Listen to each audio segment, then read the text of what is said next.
When Emma Sinclair's faith shattered on a desolate Montana trail in 1872, she never imagined a stranger's kindness would become her salvation. This is the story of a mail-order bride who lost everything, her belongings, her future husband, and her belief in God's plan, only to discover that sometimes the greatest blessings come wrapped in the most unexpected packages. If you're watching from anywhere in the world, drop your city in the comments below so I can see how far Emma's journey has traveled. Now, let me take you back to where it all began. The rain came down in sheets that October afternoon, turning the Montana Territory Road into a river of mud and broken dreams. Emma Sinclair pressed her forehead against the rough wooden wall of the disabled stagecoach, her fingers white-knuckled around a Bible that had once brought her comfort but now felt like nothing more than dead weight in her trembling hands. 26 days. That's how long she'd been traveling from Boston, each mile taking her farther from everything she'd known and closer to a future that had just been ripped away from her. The telegram was still crumpled in her coat pocket, the words burned into her memory even though the ink had run in the rain. Robert Chambers deceased, fever, arrangements canceled, do not proceed to Silver Creek. Emma closed her eyes and tried to pray, but the words wouldn't come. They hadn't come for 3 days now, not since she'd received that telegram at the last way station. The conductor had offered to turn the coach around to take her back to civilization, but she'd insisted on continuing. Why? Pride, perhaps, or maybe just the stubborn refusal to admit that God had abandoned her completely. "Miss Sinclair?" The driver's gruff voice cut through the sound of rain hammering on the coach roof. "We're going to be here a while. Axles cracked clean through, and with this storm ain't nobody coming to help us until morning at the earliest." Emma didn't respond. What was there to say? Of course the axle was broken. Of course they were stranded. It was simply the latest in a string of disasters that had marked her journey west like bloody footprints in snow.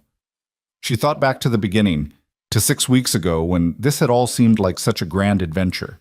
Her father's debts had been mounting in Boston, gambling debts he'd hidden from her until the creditors came knocking. The teaching position at the girls' school barely covered their rent, let alone the money he owed. When her father came home with the advertisement for mail-order brides needed in the Montana Territory, Emma had been horrified at first. "Absolutely not, Papa," she'd said, setting down her teacup with enough force to make it rattle. "I won't be shipped off like cattle to marry a complete stranger just to solve your financial problems." But her father, Joseph Sinclair, had looked so old in that moment, so defeated. The man who'd once stood tall in the pulpit of their small church, who'd preached about faith and providence and God's plan, was now hunched over their kitchen table with tears in his eyes. "Emma, sweetheart, I've already signed the agreement," he'd whispered. "Robert Chambers sent the money for your passage and a dowry payment against my debts. If you don't go, they'll take everything, the house, my books, everything your mother left us. They might even bring criminal charges." Emma had felt her world tilting on its axis. "You had no right. I had no choice," her father's voice had cracked. "Mr. Chambers seems like a good man. He's a successful merchant in Silver Creek, Montana. He's a widower looking for a Christian wife to help him raise his young daughter. Emma, please, I've prayed about this. I truly believe this is God's plan for you." God's plan. Those words had sustained her through the first difficult days of preparation, through saying goodbye to her students, through the tears of leaving Boston. She'd clutched her mother's Bible and told herself that this was all part of some greater purpose she couldn't yet see. Robert's letters had been kind, thoughtful. He'd written about his dry goods store, about his 8-year-old daughter Mary, who missed having a mother, about the beautiful Montana mountains and the community of faithful people in Silver Creek. Emma had even started to feel hopeful. Perhaps this arranged marriage would become something real. Perhaps she could build a life in the West, teach children in a frontier school, make a difference in a growing community. She'd sewn herself a simple wedding dress from blue calico, packed her mother's china carefully in straw, and included the small wooden cross her father had carved for her when she was confirmed. The first disaster had struck outside of Chicago. Their train car had been robbed in the night. Bandits had moved through while passengers slept, taking anything of value. Emma had woken to find her trunk overturned, her mother's china shattered, the silver locket with her parents' portraits gone. Even her wedding dress had been stolen, probably for the fabric. All she had left was her mother's Bible, which she'd been using as a pillow, and the clothes on her back. She'd wired her father for help, but the responding telegram had crushed what remained of her hope. No money to send. Creditors seized everything. House sold. I've gone to stay with your uncle in New York. Trust in God, my darling girl. Love, Papa. Emma had stood in that telegraph office in Chicago, surrounded by strangers, and felt truly alone for the first time in her life. But she'd pulled herself together, darned the holes in her traveling dress, and continued on. Robert was expecting her. Robert would help her. This was still God's plan. The second disaster came on the wagon train portion of the journey. They'd been 4 days out from the last fort when cholera swept through their group. Emma had spent 72 hours helping the wagon master's wife tend to the sick, holding water to cracked lips, praying over dying children. 3 people had died, including a young mother Emma had befriended. She'd helped dig the graves in the hard prairie soil, had sung hymns over the rough wooden crosses, and had tried desperately to hear God's voice telling her why. But there had been only silence. And then, at the last way station before Silver Creek, the telegram about Robert, dead of the same fever that was ravaging the region. His brother Harold would be settling his affairs. Emma was advised not to come. That's when something inside her had broken. Not dramatically, not with tears or screaming or any outward sign. Just a quiet, terrible snapping, like a rope pulled too tight finally giving way. She'd walked into the small station chapel, knelt before the simple wooden altar, and felt nothing. No comfort, no peace, no sense of divine presence, just emptiness. I don't understand, she'd whispered to the silence. I've tried to be faithful. I've tried to trust your plan, but Papa's ruined. Robert's dead, and I'm stranded 1,000 miles from home with no money and nowhere to go. Where are you in all this? Where is the purpose? Where is the love you're supposed to have for your children? The silence had been her only answer. Now, 3 days later, she sat in a broken stagecoach in the middle of a rainstorm, and Emma Sinclair realized she simply didn't care anymore. About God, about faith, about any of it. She was done. Miss Sinclair? The driver was at her door again, rain dripping from his hat brim. The other passengers are taking shelter in some rocks yonder. Might be more comfortable than staying in here. I'll be working on the axle, such as I can in this weather.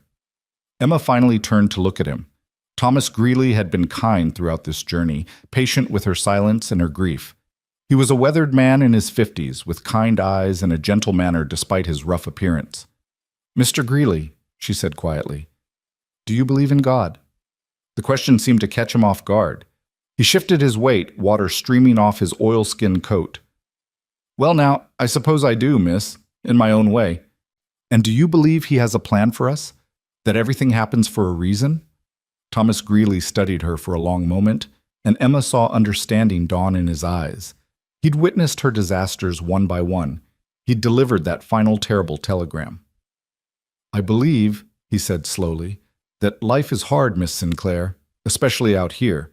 I've seen good people suffer and bad people prosper. I've seen children die and scoundrels live to old age. If there's a plan, it's beyond my understanding.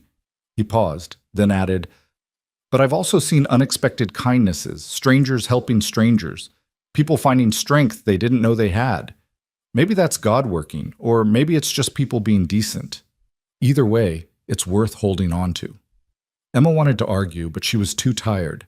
Instead, she gathered her carpet bag, containing only her Bible, a spare blouse, and the wooden cross, and stepped down from the coach. The mud immediately sucked at her boots, and the rain soaked through her cloak within seconds. The rocks are that way, miss, Thomas pointed. About 50 yards. You'll see the others. But Emma didn't head toward the rocks. Instead, she found herself walking in the opposite direction, away from the broken stagecoach, away from the other passengers, away from everything. She didn't know where she was going. She just needed to be alone. The prairie stretched out before her, gray and endless under the storming sky. The rain plastered her hair to her face, and her skirts grew heavy with mud and water.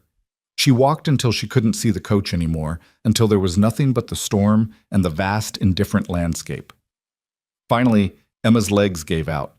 She sank to her knees in the mud, the rain pouring down on her, and let out a sound that was half sob, half laugh. It was absurd, all of it. She'd come west full of hope and faith, believing in divine providence and new beginnings. And for what? To end up on her knees in the Montana mud with nothing and no one? Why? The word tore from her throat, raw and desperate. Why did you let me believe? Why did you let me hope? She pulled her mother's Bible from her bag, holding it up to the storming sky. The leather was already soaking through, the pages beginning to curl. I've tried to be good, she shouted into the wind. I've prayed. I've had faith. I've trusted in your plan.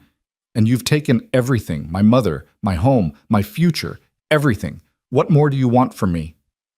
The only answer was thunder rolling across the plains. Emma clutched the Bible to her chest, her whole body shaking. Lord, I can't see your purpose anymore, she whispered. I can't feel you. I can't hear you. Are you even there? Or have I been praying to silence all along? She stayed there, kneeling in the mud, as the storm raged around her. She didn't pray, she didn't cry. She simply existed in that space between faith and despair, too broken to go forward, too stubborn to give up entirely. That's when she heard it. The sound of hoofbeats, slow and steady through the rain. Emma's head snapped up. Through the sheets of rain, she could make out a figure on horseback approaching from the west.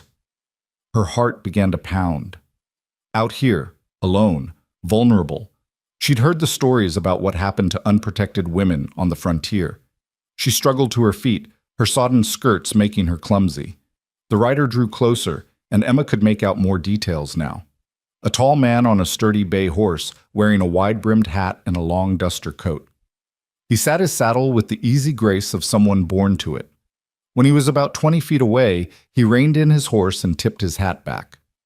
Emma found herself looking into a pair of steady blue eyes set in a weathered, angular face.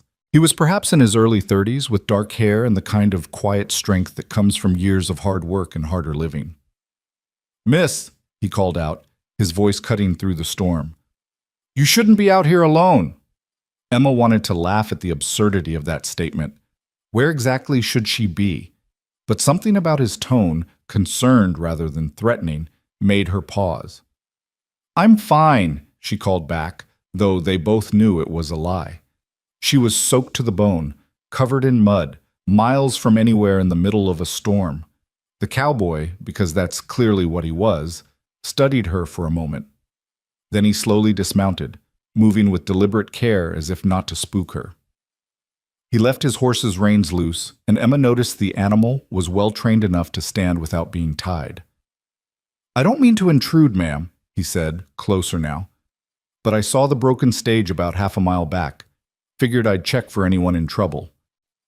His eyes took in her condition, and something like pity flickered across his face before he mastered it. "You look like you could use some help." "I don't need help," Emma said, her pride making one last stand. I needed some air." This time he did smile, just a little.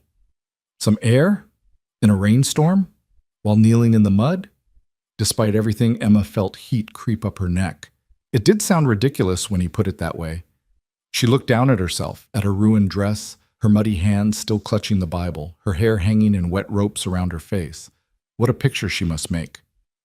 "I was praying," she said, though the words tasted like ashes in her mouth. The cowboy's expression softened. Must have been some powerful prayer to need this much space. "It was a goodbye," Emma said quietly, surprised at her own honesty. "To God, to faith, to all of it." She expected judgment, or perhaps one of those well-meaning but ultimately useless platitudes people always offered when faith wavered. Instead, the cowboy simply nodded slowly. "That kind of goodbye," he said. "I've made a few of those myself." Something in his tone made Emma look up at him again, really look. His eyes held a depth of understanding that suggested he wasn't just being polite. He'd been where she was. He knew what it felt like to stand in the storm and rage at heaven. "The stage won't be fixed until tomorrow at the earliest," he said after a moment. "And this storm's not letting up. My family's ranch is about 3 miles northwest of here. You'd be welcome to dry off, get a warm meal, maybe some sleep in an actual bed." Every sensible part of Emma's brain screamed at her to refuse. Never go with a strange man to an isolated location. It was one of the first rules of frontier survival. But as she stood there, shivering in the rain, exhausted beyond measure, she found she didn't much care about sensible anymore. "Why would you help me?" she asked. "You don't know me." "Don't need to," he replied simply. "You need help, and I can provide it. Seems pretty straightforward to me." He paused, then added with a slight smile, "Also, my mother would skin me alive if she found out I left a lady standing in the rain. Martha Dawson doesn't tolerate poor manners." Despite everything, Emma felt a smile tug at her lips. "Dawson?" "Colt Dawson, ma'am." He touched his hat brim in a gesture that was somehow both formal and friendly. "Of the Dawson Creek Ranch." "Emma Sinclair," she heard herself say. "Of nowhere, apparently." Something flickered in Colt's eyes. Recognition, perhaps, or sympathy. He didn't press for details, just gestured toward his horse. "Can you ride, Miss Sinclair?" "I can." That much was true. Her father had kept a horse when she was young, before the debts mounted. She'd been a fair rider once upon a time. "Good. We'll stop by the stage to let the driver know where you've gone. Don't want anyone thinking I've kidnapped you. And then head to the ranch." As Colt helped her into his saddle and then swung up behind her, his arms coming around her to grasp the reins, Emma found herself wondering if she'd lost her mind completely. She was riding off into a storm with a strange man based on nothing but a gentle manner and kind eyes. But as they started moving through the rain, Emma realized something. She felt the first faint stirrings of hope. Not faith. Faith was still lying shattered somewhere back in that mud. But hope. The hope that maybe, just maybe, she wouldn't have to face tomorrow alone. Colt Dawson kept his horse to a steady walk, mindful of his passenger. He could feel her shivering against him, her entire body tense with cold and exhaustion. She held herself carefully, trying not to lean against him, but every few minutes her strength would fail and she'd sway backward. Each time, he'd steady her without comment. They stopped briefly at the stage, where Thomas Greeley's relief was palpable. "Thank the Lord," the driver said, looking up at Emma. "I was about to organize a search party, Miss Sinclair. You gave me a terrible fright." "I apologize, Mr. Greeley," Emma said, and she meant it. The man had been kind to her. He didn't deserve the worry. "Mr. Dawson has offered shelter at his ranch until the repairs are complete." Thomas looked at Colt with assessing eyes. "Dawson Creek Ranch?" "Yes, sir." "I know your mother Martha," Thomas said, and his posture relaxed completely. "Good woman. Fine family." He nodded to Emma. "You'll be well cared for, miss. I'll send word there tomorrow, once we've got the stage sorted." As they rode away from the broken coach, Colt felt Emma's shivering intensify. The rain was relentless and the temperature was dropping as evening approached. He urged his horse, Ranger, into a faster pace. "Not much farther," he said, close to her ear so she could hear him over the storm. 10 more minutes." Emma didn't respond, but he felt her nod slightly. Colt found himself curious about this woman who'd been kneeling in the mud, saying goodbye to God. Her accent marked her as Eastern educated, probably Boston or New York. Her clothes, though ruined now, had been quality once. And that Bible she'd been clutching, the way she held it suggested it meant something, even if her faith didn't anymore. He knew that feeling, knew it intimately. He'd said his own goodbye to God 7 years ago, standing over his father's grave, then again 3 years later in a Confederate field hospital. It had taken a long time, and a minor miracle, to find his way back. Maybe that's why he'd felt compelled to help this stranger. He recognized a fellow traveler on the broken road. The ranch house finally came into view through the rain, and Colt felt his passenger sag with relief. It wasn't much to look at from the outside. A sturdy 2-story structure built from local timber and stone, with a wide front porch and smoke curling from 2 chimneys. But after the disaster of the past weeks, Emma thought it looked like paradise. Colt dismounted first, then helped Emma down. Her legs nearly gave out when her feet touched the ground, and he had to steady her with a hand on her elbow. "Easy now," he said. "You're safe." The front door burst open, and a woman appeared in the lamplight, 50s or early 60s, Colt's mother clearly, with the same blue eyes and strong features. She took one look at Emma and immediately sprang into action. "Colton James Dawson, what in heaven's name? Get that poor girl inside this instant. She's half frozen." "Yes, ma'am," Colt said, but he was grinning. "Mama, this is Miss Emma Sinclair. Stage broke down about 3 miles south. Miss Sinclair, my mother, Martha Dawson." But Martha was already herding Emma inside, clucking like a mother hen. "Don't just stand there, Colt. Get a fire going in the guest room. And tell Rosa we need hot water for a bath. Lots of it. Poor child, you're soaked through." Emma found herself swept into a warm, lamp-lit home that smelled of bread and wood smoke. There was a large sitting room with comfortable furniture, bright rag rugs on the wooden floors, and framed photographs on the walls. Through an archway, she could see a dining table set for supper. "I don't want to impose," Emma tried to say, but Martha waved her off. "Nonsense! You're not imposing, you're a guest. Now, let's get you out of these wet things before you catch your death." Within minutes, Emma found herself in a cheerful second-floor bedroom, wrapped in a warm robe, while her sodden clothes were whisked away to be cleaned and dried. A Mexican woman named Rosa drew her a bath in a real copper tub, and the hot water was quite possibly the most wonderful thing Emma had felt in weeks. She soaked until her shivering finally stopped, until her fingers and toes began to tingle as warmth returned to them. Through the floor she could hear voices, Colt explaining to his mother how he'd found her, Martha's exclamations of concern. The sounds were homey, comforting in a way Emma hadn't experienced since leaving Boston. When she finally emerged from the bath, she found clean clothes laid out on the bed, a simple cotton dress in soft gray, undergarments, and stockings. They were slightly too large, but Emma didn't care. They were clean and dry, and that was enough. A knock sounded on the door. "Miss Sinclair, are you decent?" Martha's voice called. "Yes, please come in." Martha entered carrying a tray with a bowl of soup, fresh bread, and tea. The smell made Emma's stomach clench with sudden, desperate hunger. She couldn't remember the last time she'd eaten a real meal. "Thought you might appreciate something warm before coming down for supper," Martha said, setting the tray on a small table by the window. "Though, if you'd prefer to rest, I can have Rosa bring up a full meal later." "You're too kind," Emma said, her voice catching slightly. "I don't know how to thank you." Martha studied her with those keen blue eyes, so like her son's, and Emma had the uncomfortable feeling of being seen right through. But when the older woman spoke, her voice was gentle. "No thanks needed, dear. We help who we can out here. That's how folks survive in this country." She moved toward the door, then paused. "The dress fits well enough?" "It's perfect. Is it yours?" "Was my daughter's," Martha said, and something sad flickered across her face. "Catherine. She died 3 years back, fever. About your size, she was." "Oh, I'm so sorry."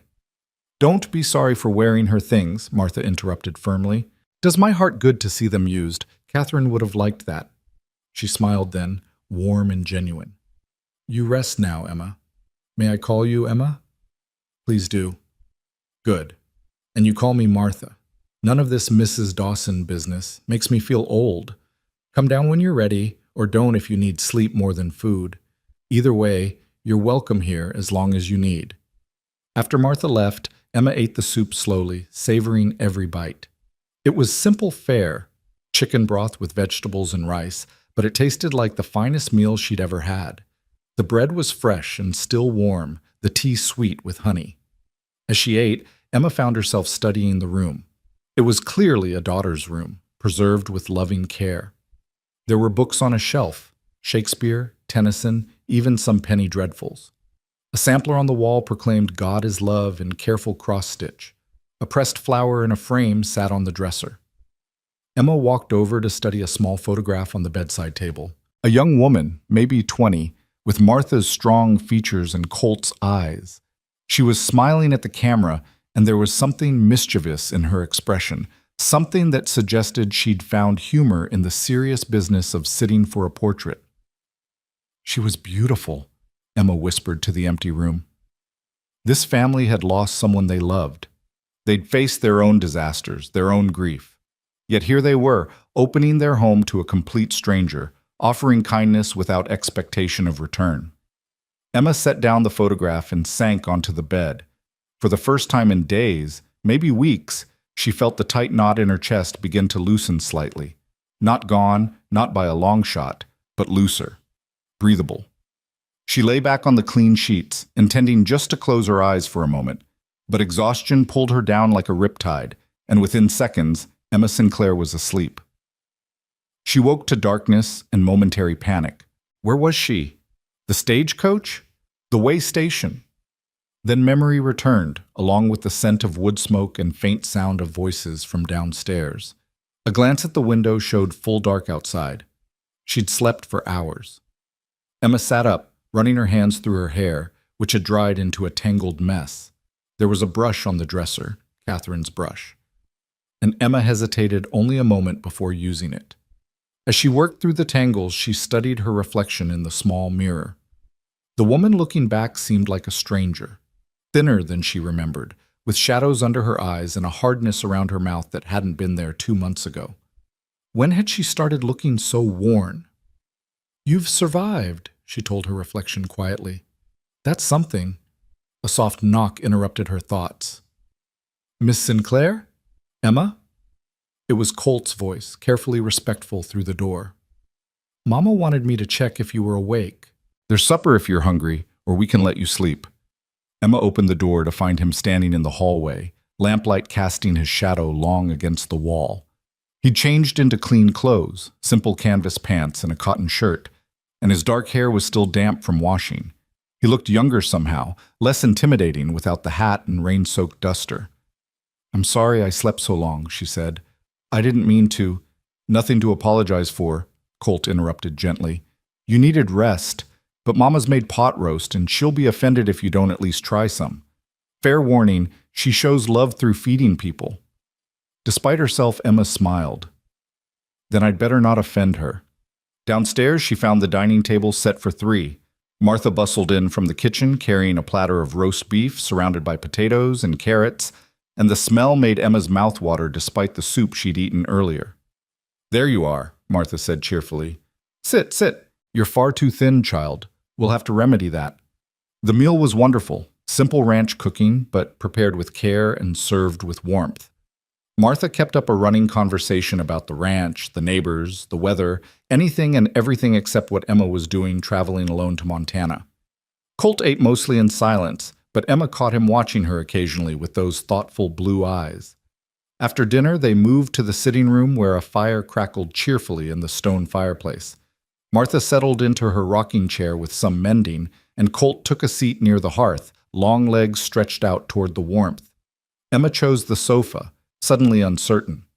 These people had been nothing but kind, but she was still a stranger in their home. What did they expect from her? How long would they allow her to stay? And where would she go when she left? As if reading her thoughts, Martha set down her mending and looked at Emma directly. "I suppose you're wondering about your situation," she said matter-of-factly. "Colt told me about the broken stage. Thomas Greeley's a good man. He'll have it fixed by tomorrow, most likely." "Yes," Emma said quietly, "though I'm not certain where I'll be going when it is fixed." There was a pause. Martha and Colt exchanged a glance, and Emma saw some unspoken communication pass between them. "Miss Sinclair," Colt said slowly, "I don't mean to pry into your business, but if you're in some kind of trouble, maybe we can help." Emma looked down at her hands, clasped tightly in her lap. What did she owe these strangers? Nothing, certainly. But they'd shown her kindness when she desperately needed it, and something about Martha's direct gaze and Colt's gentle tone made her want to be honest. "I was supposed to be a mail-order bride," she heard herself say, "to a merchant in Silver Creek named Robert Chambers, but he died of fever before I arrived. His brother sent word that I shouldn't come, that the arrangement was canceled." Martha made a soft sound of sympathy. Colt's expression darkened. "That would be Harold Wainwright," Colt said, and there was something cold in his voice. "Robert's half-brother. Took his mother's name after she remarried. He's a piece of work, that one." "You know him?" Emma asked, surprised. "Unfortunately, he owns some land north of here, runs cattle when he feels like working. Mostly he drinks and gambles and causes trouble." Colt leaned forward, elbows on his knees. "If Harold's involved in settling Robert's estate, you're right to be cautious." "There's more," Emma said, and suddenly she wanted to tell them everything. The words came pouring out. Her father's debts, the stolen dowry money that was supposed to repay them, the disasters of the journey, her complete lack of funds or prospects. When she finished, she felt strangely lighter. as if sharing the burden had somehow made it more bearable. Martha was quiet for a long moment, her rocking chair creaking softly. Then she said, "Well, that's quite a tangle you're in, dear." "I know," Emma whispered. "I don't know what to do. I can't go back to Boston. There's nothing for me there. But I can't go forward either. I'm just stuck." "What about teaching?" Colt asked suddenly. "You said you were a teacher in Boston. We've got a small schoolhouse in town, but the last teacher left 6 months ago to get married. The children have been making do with whoever has time to spare, but it's not the same as having someone dedicated." Emma looked up at him, hope flickering in her chest. "Do you think they'd hire me?" "I think they'd be grateful to have someone qualified," Colt said. "The pay is not much, maybe $30 a month plus room and board, but it's honest work." "Or," Martha interjected, "you could stay here for a spell." When Emma started to protest, Martha held up a hand. "Hear me out. We've been managing the ranch books ourselves since Colt's father passed, but neither of us is particularly good at it. Colt can barely add 2 numbers without getting a headache, and my eyes aren't what they used to be. We could use someone with education to help sort out our accounts, write correspondence, maybe help manage supplies and orders." "I couldn't possibly," Emma began, but Martha was already warming to her idea. "You'd be earning your keep, so it's not charity. We'd pay you a fair wage, say $20 a month plus room and board. That would give you time to save some money, figure out your next steps without being rushed. And if you decide you'd rather teach, well, you'd be that much better situated to make the change." Emma looked between them, stunned. "Why would you do this for me? You don't even know me." "We know enough," Colt said simply. "You've had a rough go of it, and you need a fresh start. We can provide that. And honestly, Miss Sinclair, we could genuinely use the help. Mama's not exaggerating about the books. They're a disaster." Emma felt tears prick at her eyes. It was too much, this unexpected kindness, this lifeline thrown when she'd been drowning. She'd knelt in the mud and said goodbye to God, convinced he'd abandoned her completely. And now, hours later, she was being offered exactly what she needed. But was it God? Or was it simply good people being decent, like Thomas Greeley had said? Did it matter? "I don't know what to say," she whispered. "Say yes," Martha urged gently. "Give yourself a chance, Emma. You've come all this way. Don't give up now." Emma thought about Boston, about her father's debts and her lost prospects. She thought about Robert Chambers, who she'd never known and now never would. She thought about her mother's Bible, still damp from the rain, and all the prayers that had gone unanswered. And then she thought about waking up in a warm bed, about hot soup and kind voices, about the possibility, however small, of building something new from the ruins of her old life. "Yes," she said finally. "Yes, I'll stay. Thank you. Thank both of you." Martha's face lit up with a smile that transformed her features from handsome to beautiful. "Wonderful. Oh, this will be good, Emma. You'll see." Colt stood and offered his hand to Emma. "Welcome to Dawson Creek Ranch, Miss Sinclair." Emma took his hand, feeling the calluses on his palm, the strength in his grip. "Emma, please. Just Emma." "Emma, then." He smiled, and it changed his whole face, made him look boyish despite the weathered lines around his eyes. "And you can call me Colt, seeing as we're going to be working together." As Emma settled back onto the sofa, watching the firelight dance and listening to Martha already making plans for tomorrow, she felt something she hadn't felt in weeks. Not faith. That was still too broken to name. But maybe the smallest seed of belief that things could be okay again. That she could survive this. That maybe, just maybe, the broken road had led her exactly where she needed to be. Outside, the storm was finally breaking, and through the window, Emma could see the first stars beginning to appear in the clearing sky. She turned away from them, back to the warmth of the fire and the gentle companionship of these unexpected allies, and decided that tomorrow could worry about itself. For tonight, she was safe, warm, and no longer alone. That was enough. Emma woke to the sound of roosters crowing and the smell of coffee drifting up from the kitchen below. For a moment, she lay still in Catherine's bed, watching pale morning light filter through the lace curtains, and allowed herself to simply breathe. No lurching stagecoach, no thunder of hooves or shouts of alarm, just birdsong and the distant lowing of cattle, and the peaceful sounds of a ranch coming to life. She dressed quickly in the borrowed gray dress, braided her hair with practiced efficiency, and made her way downstairs. The house was already bustling with activity. Through the kitchen doorway, she could see Martha at the stove, and a young Mexican woman, Rosa from yesterday, rolling out dough at a flour-dusted table.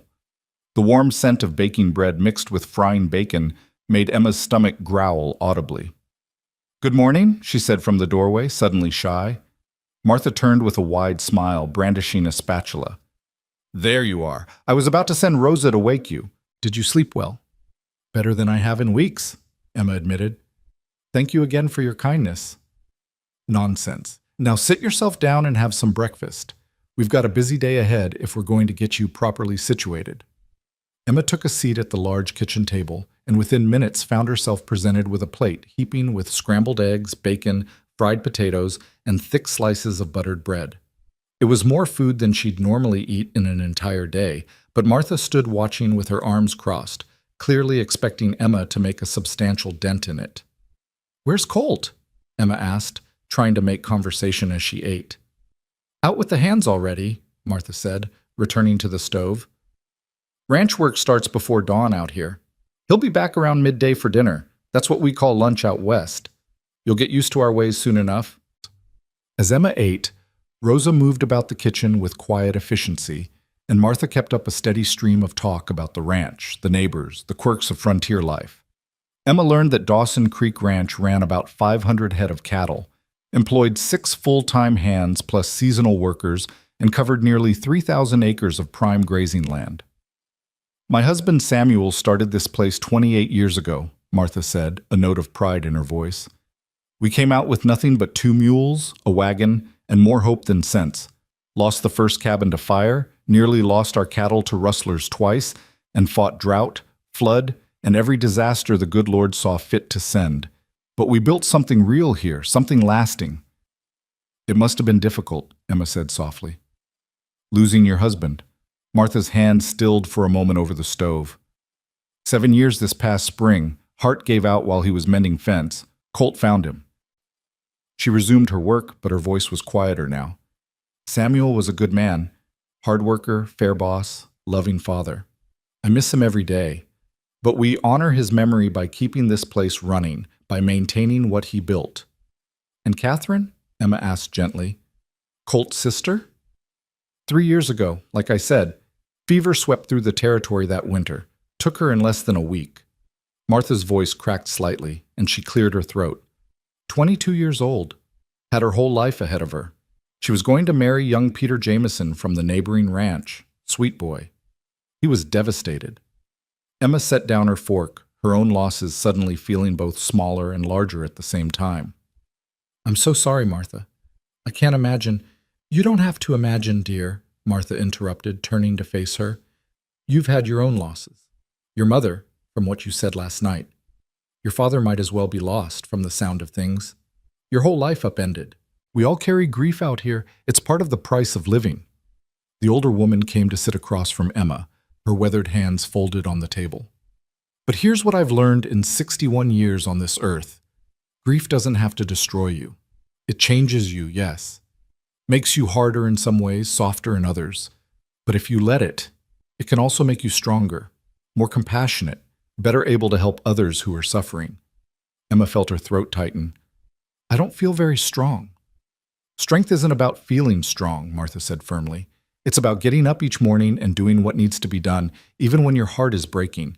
You've traveled 1,000 miles alone, survived robbery and illness and heartbreak, and you're still here, still fighting. That's strength, Emma Sinclair, whether you recognize it or not." Before Emma could respond, the kitchen door swung open and Colt strode in, bringing with him the smell of horses and leather and the outdoors. His boots were dusty, his shirt stained with sweat despite the early hour, but he looked vigorously alive in a way that made Emma's breath catch slightly. "Morning, Mama. Miss Sinclair?" He grabbed a biscuit from the basket on the counter, ignoring his mother's swat at his hand. "Emma," he corrected himself with a grin. "Sorry, still getting used to the informality." "How are the cattle?" Martha asked, already preparing him a plate. Good. Lost a calf to coyotes last night, but the rest of the herd's healthy. Miguel and James are moving them to the north pasture today. He dropped into a chair, accepting the plate his mother handed him. I rode by the stage road on my way back. Thomas Greeley's got the axle fixed. They'll be moving on within the hour. Emma felt a strange pang of something, not quite regret, but a recognition that a door was closing. If she'd stayed with the stage, she'd be leaving right now, heading toward Silver Creek and an uncertain future. Instead, she was here, in this warm kitchen, embarking on something entirely different. I should send a message, she said. Let Mr. Greeley know I'm staying here. He'll worry otherwise. Already done, Colt said around a mouthful of eggs. Sent Miguel down at first light with a note. Thomas will see you're taken care of. Thank you, Emma said quietly. You've thought of everything. Just trying to be helpful. Colt finished his breakfast with remarkable speed and stood. Now, if you're feeling up to it, I thought I'd show you around the ranch this morning, get you oriented. Then this afternoon we can tackle those books Mama was telling you about. Fair warning, they're a genuine disaster. Emma rose as well, her own plate clean. I'd like that. Let me just help clear these dishes first. Absolutely not, Martha said firmly. You're not hired help, Emma. You're a guest who's going to be helping with specific tasks. There's a difference. Now go on, both of you. Rosa and I have this well in hand. Colt led Emma out through the back door and into the bright morning sunshine. The ranch spread out before them in all directions. Corrals and barns, a bunkhouse for the hands, storage sheds, and beyond it all, the endless Montana sky and rolling grassland dotted with grazing cattle. It's beautiful, Emma said, shading her eyes against the sun. I've never seen so much open space. Takes some getting used to, Colt agreed. Folks from back east often feel exposed at first, all this emptiness, but you learn to love it, the freedom of it. He started walking toward the nearest barn, and Emma fell into step beside him. That's the main barn there. We keep the horses, some equipment, feed stores. The smaller building is the tack room. Beyond that is the smokehouse, and that low structure is the root cellar. As they walked, ranch hands tipped their hats to Emma, their curious glances quickly mastered when Colt introduced her as their new bookkeeper. She met Miguel, the ranch foreman, a compact man in his 40s with kind eyes and a firm handshake. James, a lanky young cowboy who couldn't have been more than 19. Old Pete, who'd worked for Samuel Dawson since the beginning and had a weathered face that looked like carved leather. Miss Sinclair's going to be helping straighten out our accounts, Colt explained to each of them, and probably discovering we've been doing everything wrong for years. About time someone who can actually cipher took over, Old Pete said with a gap-toothed grin. No offense, boss, but you add like a man who learned his numbers from a whiskey bottle. Colt laughed, taking the ribbing good-naturedly. None taken, Pete. It's God's honest truth. They continued the tour, Colt explaining the daily rhythms of ranch life, the early morning feeding, the constant fence maintenance, the seasonal roundups and brandings, the delicate balance of managing grazing land and water rights. Emma listened intently, fascinated by this world so different from her Boston classroom. How many people work here, she asked as they walked along a fence line. Depends on the season. 6 full-time hands year-round, Miguel, James, Pete, and 3 others you haven't met yet. During roundup and branding, we hire on maybe 10 more. And Rosa helps Mama with the house and cooking. He paused to test a fence post, frowning at the slight give. Need to replace this section soon, he muttered to himself. It's a lot of responsibility, Emma observed, managing all this. It is, Colt agreed. Some days I feel like I'm barely keeping my head above water. Papa made it look easy, but he had 30 years of experience. I'm still learning. He glanced at her. That's why we genuinely do need your help, Emma. I'm not just offering you charity. Our books are a mess, our correspondence is behind, and I'm pretty sure we're losing money somewhere, but I can't figure out where. They had reached a small hill overlooking the ranch, and Colt stopped, gazing out over the land. Emma stood beside him, and for a moment they were both quiet, just taking in the view. Can I ask you something? Emma said finally. Of course. Yesterday, when you found me, you said you'd made your own goodbyes to God. What did you mean? Colt was quiet for so long that Emma thought he might not answer. When he finally spoke, his voice was low and distant. I fought in the war, Confederate Army, much to my shame now. I was young and stupid and believed in causes that didn't deserve believing in. He picked up a rock and threw it hard, watching it arc through the air. I saw things in that war, Emma. Did things. Men blown apart by artillery. Boys my age dying in agony, crying for their mothers. And I prayed constantly. Begged God to end it, to save my friends, to make sense of the senselessness. He took a breath. When the war ended, I came home broken. Couldn't sleep without nightmares. Jumped at loud noises. Couldn't stand to be in crowds. Papa didn't know what to do with me. Catherine tried to help, but I pushed everyone away. And I was angry, so angry at God. Angry that he'd let the war happen, let good men die, let me survive when better men didn't. Emma waited, not speaking, letting him work through the memory. I stopped going to church, stopped praying, stopped believing there was any order or purpose to the universe. Figured we were all just stumbling through darkness, making the best of a bad situation. Colt turned to look at her then, his blue eyes serious. That lasted about 3 years. Then one winter we had a terrible blizzard, worst I'd ever seen. Cattle scattered everywhere. We were out trying to round them up before they froze or got picked off by wolves. I got separated from the others. Couldn't see more than 5 feet in any direction. My horse went lame and I knew I was in real trouble. Started to accept that I was going to die out there, and part of me was almost relieved. Figured it was what I deserved anyway. But then I heard it, a cowbell. One of our cattle, wearing the bell we put on the lead steer.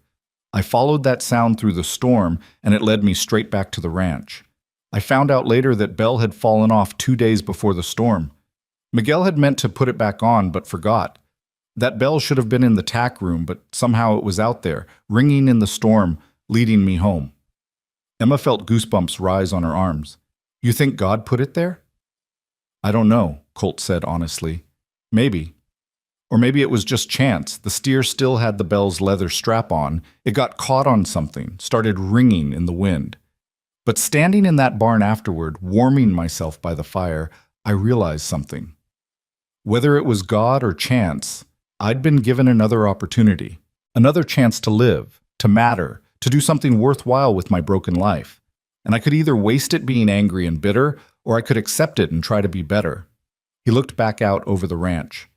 So I started over, not with blind faith like I had as a boy, but with something quieter, a willingness to believe that maybe there's purpose in the chaos, that maybe we're not alone, even when it feels like we are. Emma felt tears prick her eyes. I don't know if I can get there, she whispered. Back to belief. You don't have to, Colt said gently. Not today, not tomorrow, maybe not ever. But Emma, you also don't have to carry your anger and grief alone. That's what I'm trying to say. You've got people now, Mama and me, we're not going anywhere. You can doubt and question and rage all you want. We'll still be here. Something in Emma's chest, that tight, painful knot that had been there since Boston, loosened just a fraction. She nodded, not trusting her voice. Come on, Colt said, his tone lightening. Let me show you the office where you'll be working. Maybe seeing the state of our books will distract you from theological questions. The ranch office was a small room off the main house parlor, and Colt hadn't been exaggerating about the state of the books. Papers were stacked haphazardly on every surface. Ledgers lay open to random pages, some with entries from 6 months ago. Bills and receipts were stuffed into drawers with no apparent organization. A thick layer of dust covered everything. Good Lord, Emma breathed, standing in the doorway. Told you it was bad, Colt said sheepishly. Papa handled all this before he died. He had a system, not a good system, but a system. After he passed, Catherine tried to take it over, but then she got sick. Since then, Mama and I have just been surviving, paying bills when they seem urgent, making deposits when we remember, hoping for the best. Emma moved into the room, her teacher's instinct for organization immediately assessing the situation. This is going to take more than an afternoon. Take as long as you need, days, weeks, whatever. Colt cleared a chair for her, dust motes dancing in the sunlight. Just let me know what you need, more paper, ink, file boxes, whatever. We'll get it. Emma picked up the nearest ledger and flipped through it. The entries were sporadic, some in Samuel's neat hand, some in what must have been Catherine's elegant script, and recent ones in Colt's cramped, almost illegible writing. Numbers didn't balance, transactions were recorded without dates. Some pages were stained with what looked like coffee. "First things first," she said, her mind already working. "I need to establish a proper filing system. Then I'll work backward through the ledgers, reconcile what I can, and create a current accounting. After that, I can start tracking ongoing expenses and income properly." Colt grinned. "I have no idea what most of those words mean, but you sound confident, so I'm going to trust you." "It's basic bookkeeping," Emma said, warming to the task despite the overwhelming chaos. "The same principles I used to manage the school's accounts in Boston. Just significantly more complicated because there's livestock and land and equipment instead of textbooks and chalk." "Whatever you say, teacher." Colt moved toward the door. "I'll leave you to it. Holler if you need anything." "Wait," Emma called out. He turned back. "Thank you, Colt, for everything. For finding me yesterday, for bringing me here, for giving me work and purpose when I desperately needed both.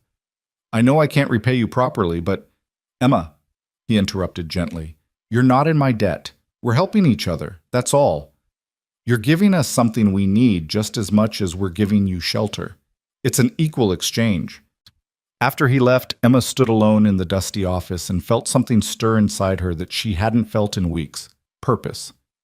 She might not have faith anymore, might not understand God's plan, or even believe there was one. But she could organize chaos into order. She could make sense of numbers and accounts. She could do this one concrete, achievable thing. She rolled up her sleeves, tied back her hair with a ribbon Rosa had given her, and got to work. The afternoon passed in a blur of papers and ledgers and careful notations. Emma created categories, sorted documents by date, and began the painstaking process of tracking the ranch's financial history. She discovered that they were actually more solvent than Colt feared. There was money in their account that no one had bothered to properly record, but she also found concerning patterns of missing documentation and what looked like several unpaid bills that had been overlooked.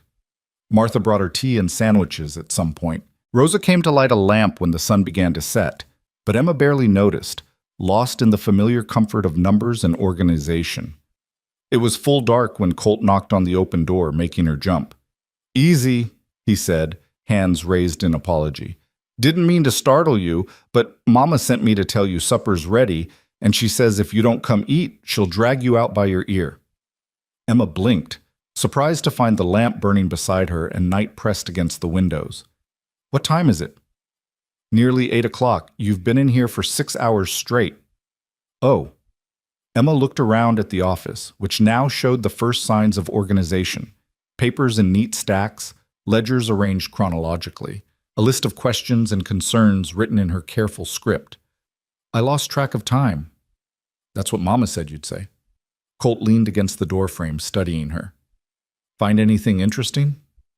"Several things. Some good, some concerning.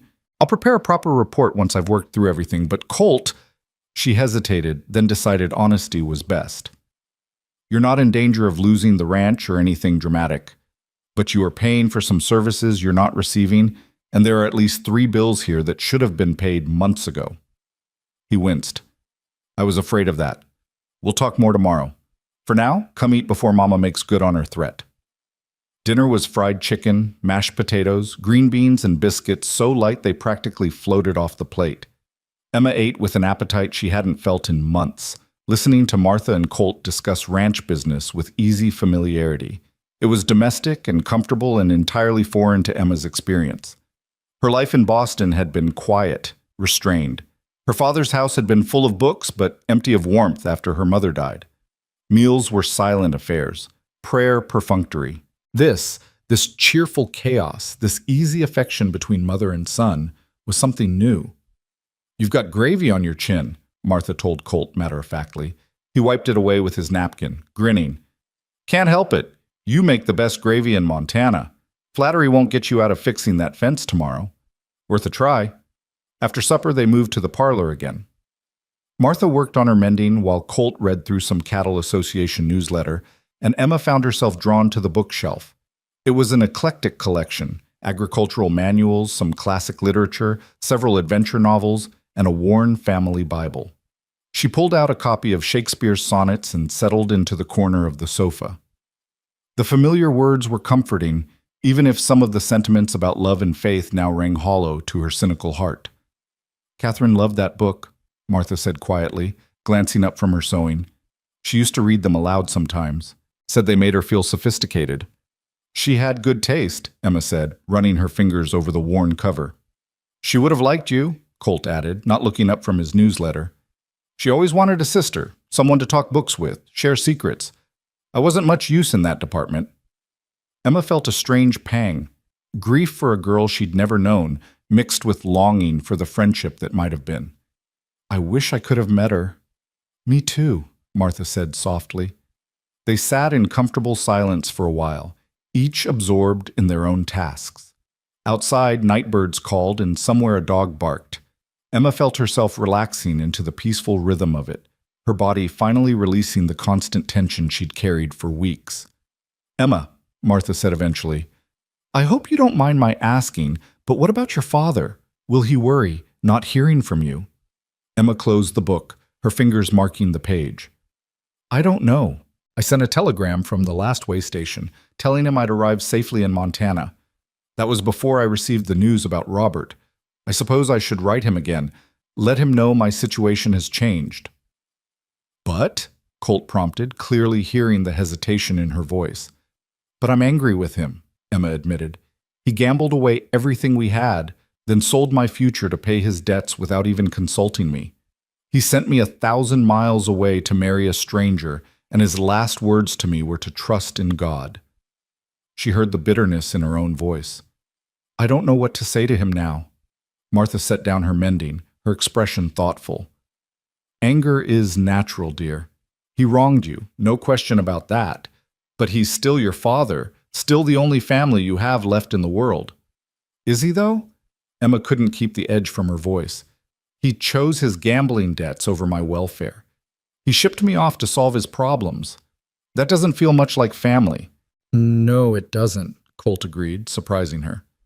Martha shot him a look, but he continued. "Emma's got a right to her anger, Mama. Not everything can be forgiven just because it's family." "I didn't say it could," Martha replied firmly, "but holding on to anger is like holding on to hot coals. Eventually, you're the one who gets burned." She looked at Emma kindly. "I'm not saying you need to forgive him today or tomorrow or even next year, but maybe write him a letter. Just tell him you're safe and settled. Not for his sake, for yours. So you don't have to carry the worry about what he's thinking or feeling." Emma considered this. The idea of writing to her father made her chest tight with complicated emotions. But Martha had a point. As long as she left him in uncertainty, she was tied to him by that uncertainty.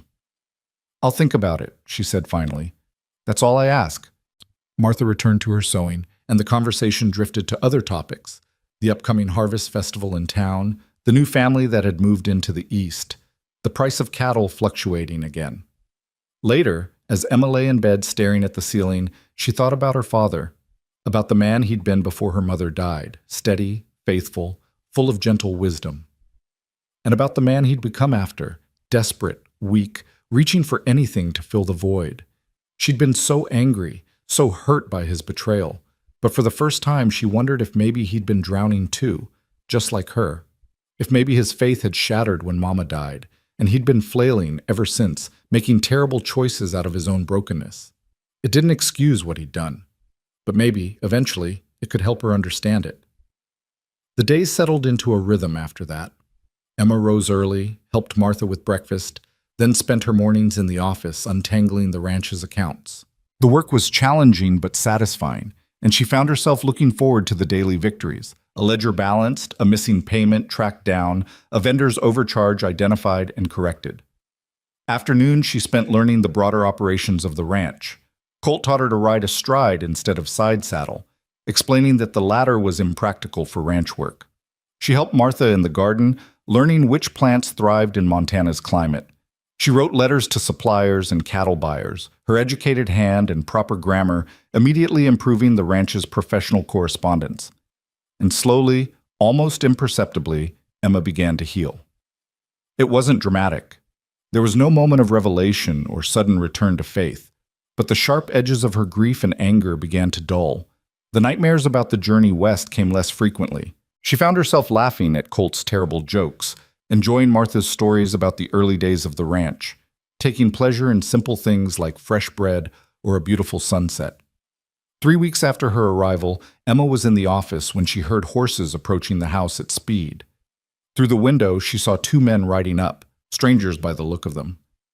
One was older, perhaps 50, with a florid face and expensive clothes that looked out of place on the frontier. The other was younger, lean and hard-eyed with the look of hired muscle. Emma felt a chill of premonition as Colt emerged from the barn to meet them. She moved to the parlor where she could hear the conversation through the open window. "Afternoon," Colt said, his voice carefully neutral. "Can I help you, gentlemen?"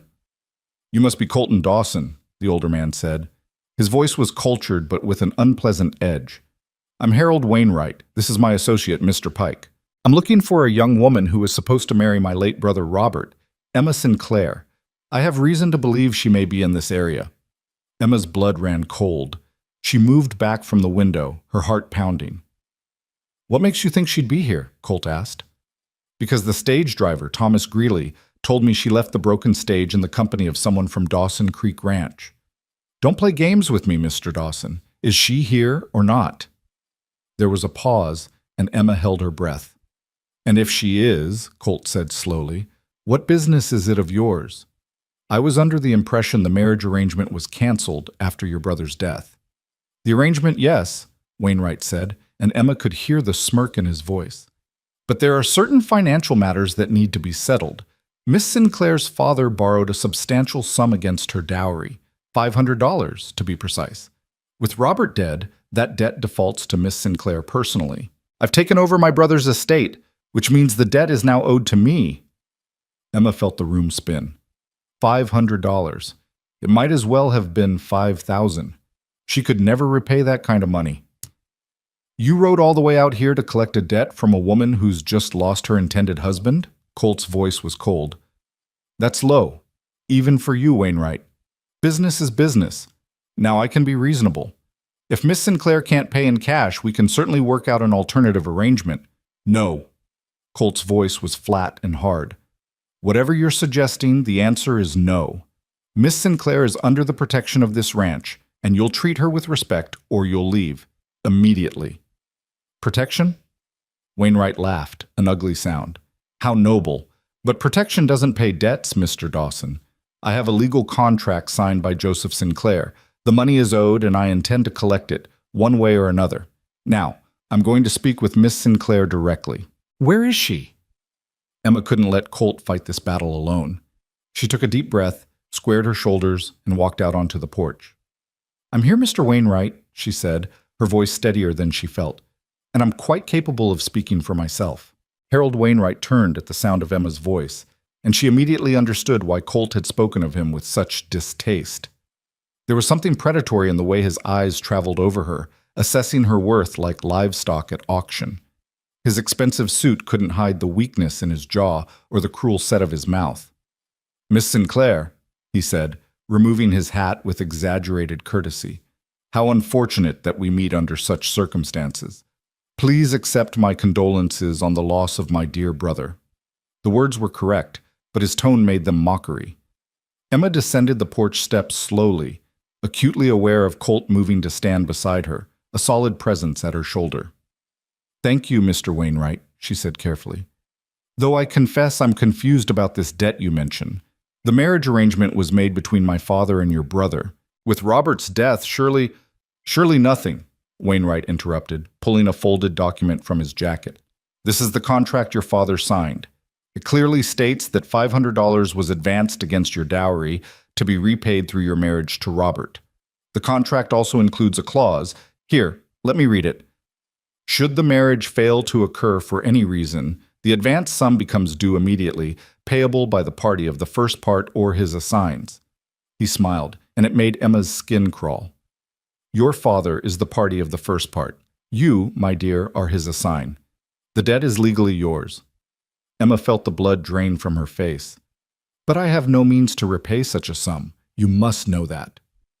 "I'm aware of your situation, yes, which is why I'm prepared to be generous."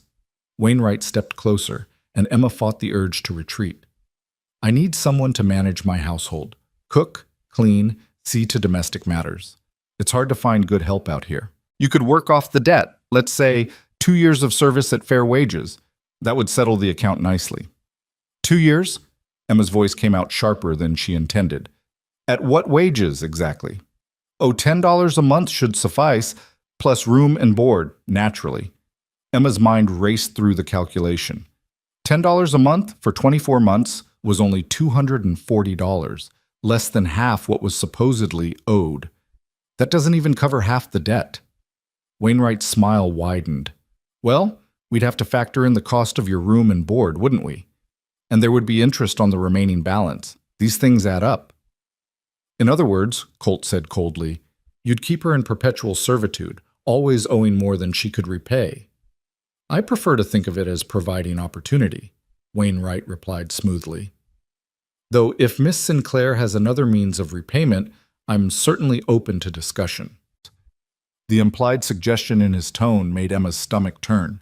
Before she could respond, Martha appeared in the doorway, wiping her hands on her apron. What's all this commotion? She demanded, her sharp eyes taking in the scene. When she spotted Wainwright, her expression hardened. Harold Wainwright, I should have known. What lies are you peddling today? Mrs. Dawson, Wainwright said, his courtesy becoming strained. I'm simply conducting business with Miss Sinclair. This doesn't concern you. Everything that happens on my property concerns me, Martha shot back. And I know your kind of business, Harold. You're a snake, just like your father was. Now state your business plainly and be done with it, or get off my land. Wainwright's facade of politeness cracked slightly. Fine. Miss Sinclair owes me $500. I'm offering her terms. If she refuses, I'll take the matter to the circuit judge when he arrives next month. He'll rule in my favor. The contract is ironclad. And then she'll face debtor's prison, or worse. Debtor's prison? Emma whispered. She'd heard of such things, but never imagined she'd face that threat herself. Montana doesn't have debtor's prison, Colt said firmly. That's an empty threat. Perhaps not prison, Wainwright conceded. But the judge can order her property seized, her wages garnished. He can make her life very difficult, Mr. Dawson. I'm offering her a reasonable alternative. Reasonable, Martha scoffed. 2 years of servitude for a debt she didn't incur. That's slavery, Harold, and you know it. It's legal, Wainwright countered, and it's generous, considering I could simply demand immediate payment and let the law handle the consequences. He turned back to Emma, his eyes cold despite his smile. You have until the circuit judge arrives. 6 weeks from today. Either repay the debt in full, agree to my terms, or face legal consequences. Those are your options, Miss Sinclair. He replaced his hat and moved toward his horse. His companion, Pike, who hadn't spoken throughout the exchange, followed like a silent shadow. Before mounting, Wainwright looked back at Emma one more time. Oh, and Miss Sinclair? I should mention that as Robert's heir, I'm also in possession of certain letters, correspondence between you and my brother. Quite personal, some of them. It would be a shame if those became public. People might get the wrong impression about your character. The threat was clear. Emma felt rage surge through her, hot and cleansing after the cold fear. How dare you? 6 weeks, Wainwright interrupted. Consider my offer carefully. It's the best you're going to get. He and Pike rode off at a leisurely pace, leaving a wake of dust and fury behind them. Emma stood frozen, her mind reeling. $500. 6 weeks. Impossible choices. She felt the earth tilting beneath her feet, all the fragile peace she'd built over the past weeks crumbling like sand castles against the tide. Emma. Colt's hand was on her arm, steadying her. Come inside, we need to talk. She let him guide her into the house, barely aware of moving. Martha was already brewing tea, her face set in determined lines. They settled around the kitchen table, and Emma found herself staring at the worn wood grain, trying to make sense of what had just happened. That contract, she said finally. Could it really be legal? Could a judge actually enforce it? Unfortunately, yes, Colt said heavily. Montana territory law recognizes contracts. If your father signed that document, and if it includes the language Wainwright quoted, and knowing Harold, it probably does, then technically the debt exists. But surely there's some way to challenge it, Martha insisted. The circumstances don't matter under the law, Colt finished. I've seen similar cases. Unless we can prove fraud or coercion in the original agreement, the contract stands. Emma felt tears burning behind her eyes, but refused to let them fall. She'd cried enough these past weeks. Then what do I do? I don't have $500. I don't have $50. My wages here wouldn't even cover the debt in 2 years, let alone 6 weeks. We could loan you the money, Martha said immediately. No. Emma's voice was firm despite her shaking hands. Absolutely not. You've already done more than enough for me. I won't take your money on top of everything else. Emma, be reasonable. I am being reasonable, Emma interrupted, looking between them. You've given me shelter and work and kindness, but this debt is mine. Or rather, my father's, but it's fallen to me regardless. I can't ask you to pay for his mistakes. Colt was quiet, his jaw working like he was chewing on thoughts too bitter to voice. Finally, he stood abruptly, pacing to the window. There might be another way, he said slowly, not looking at them. What way? Martha asked. Colt turned back, and Emma saw something in his eyes that made her breath catch. Determination mixed with fear, resolve fighting with uncertainty. Marriage, he said. If Emma married me, her debts would become mine under territorial law. I could pay off Wainwright, and as my wife, Emma would be legally protected from any further claims he might make. The kitchen fell silent except for the ticking of the mantel clock. Emma stared at Colt, certain she'd misheard. Marry you? She whispered. It makes sense, Colt said, speaking faster now, as if trying to convince himself as much as her. You need legal protection and financial security. The ranch needs help with management and accounts. We work well together. We respect each other. That's more than a lot of marriages have. Colt, Martha said carefully, this is a serious decision. You can't just, I know it's serious, Mama. Colt's eyes never left Emma's face. I've been thinking about it for a while now, actually. Before Wainwright showed up today. Emma's heart was pounding so hard she could barely hear her own thoughts. You've been thinking about marrying me? Is that so surprising? A hint of his usual humor flickered across Colt's face. You're intelligent, capable, kind when you want to be. You make my mother laugh. The ranch hands respect you. And Emma, his voice softened. I like having you here. I like talking with you, working beside you. I like the way you argue when you think I'm wrong about something, and the way you concentrate when you're working through a problem. I like you. Liking someone isn't the same as loving them, Emma said, but her voice was shaking. No, it's not, Colt agreed. But it's a better foundation than many marriages start with. And maybe, he hesitated, vulnerability clear in his expression now, maybe over time it could become something more. Or maybe it stays comfortable companionship and partnership. Either way, you'd be safe, protected. You could build a real life here instead of running from debts or serving Wainwright like an indentured servant. Emma looked at Martha, searching for guidance, but the older woman's expression was carefully neutral. This is your decision, dear, Martha said quietly. Both of yours. I won't interfere except to say that Colt's right about one thing. You work well together, and he's a good man. He'd treat you with respect and kindness, always. But would I be trapping him? Emma turned back to Colt. Forcing him into marriage out of obligation? That's not fair to you. You're not forcing me into anything, Colt said firmly. He crossed back to the table, kneeling beside her chair so their eyes were level. Emma, I know this isn't romantic. I know it's not the marriage you imagined when you left Boston, but it could be good, real. We could make it work. Why? Emma asked desperately. Why would you do this for me? Colt was quiet for a moment, and when he spoke, his voice was low and honest. Because when I found you kneeling in that mud, saying goodbye to God, I saw myself. Saw who I'd been after the war, broken and lost and convinced there was no path forward. Someone helped me find my way back. My family, this ranch, the quiet work of building something meaningful. Maybe I can help you find your way too, and maybe, he smiled slightly, maybe you can help me keep finding mine.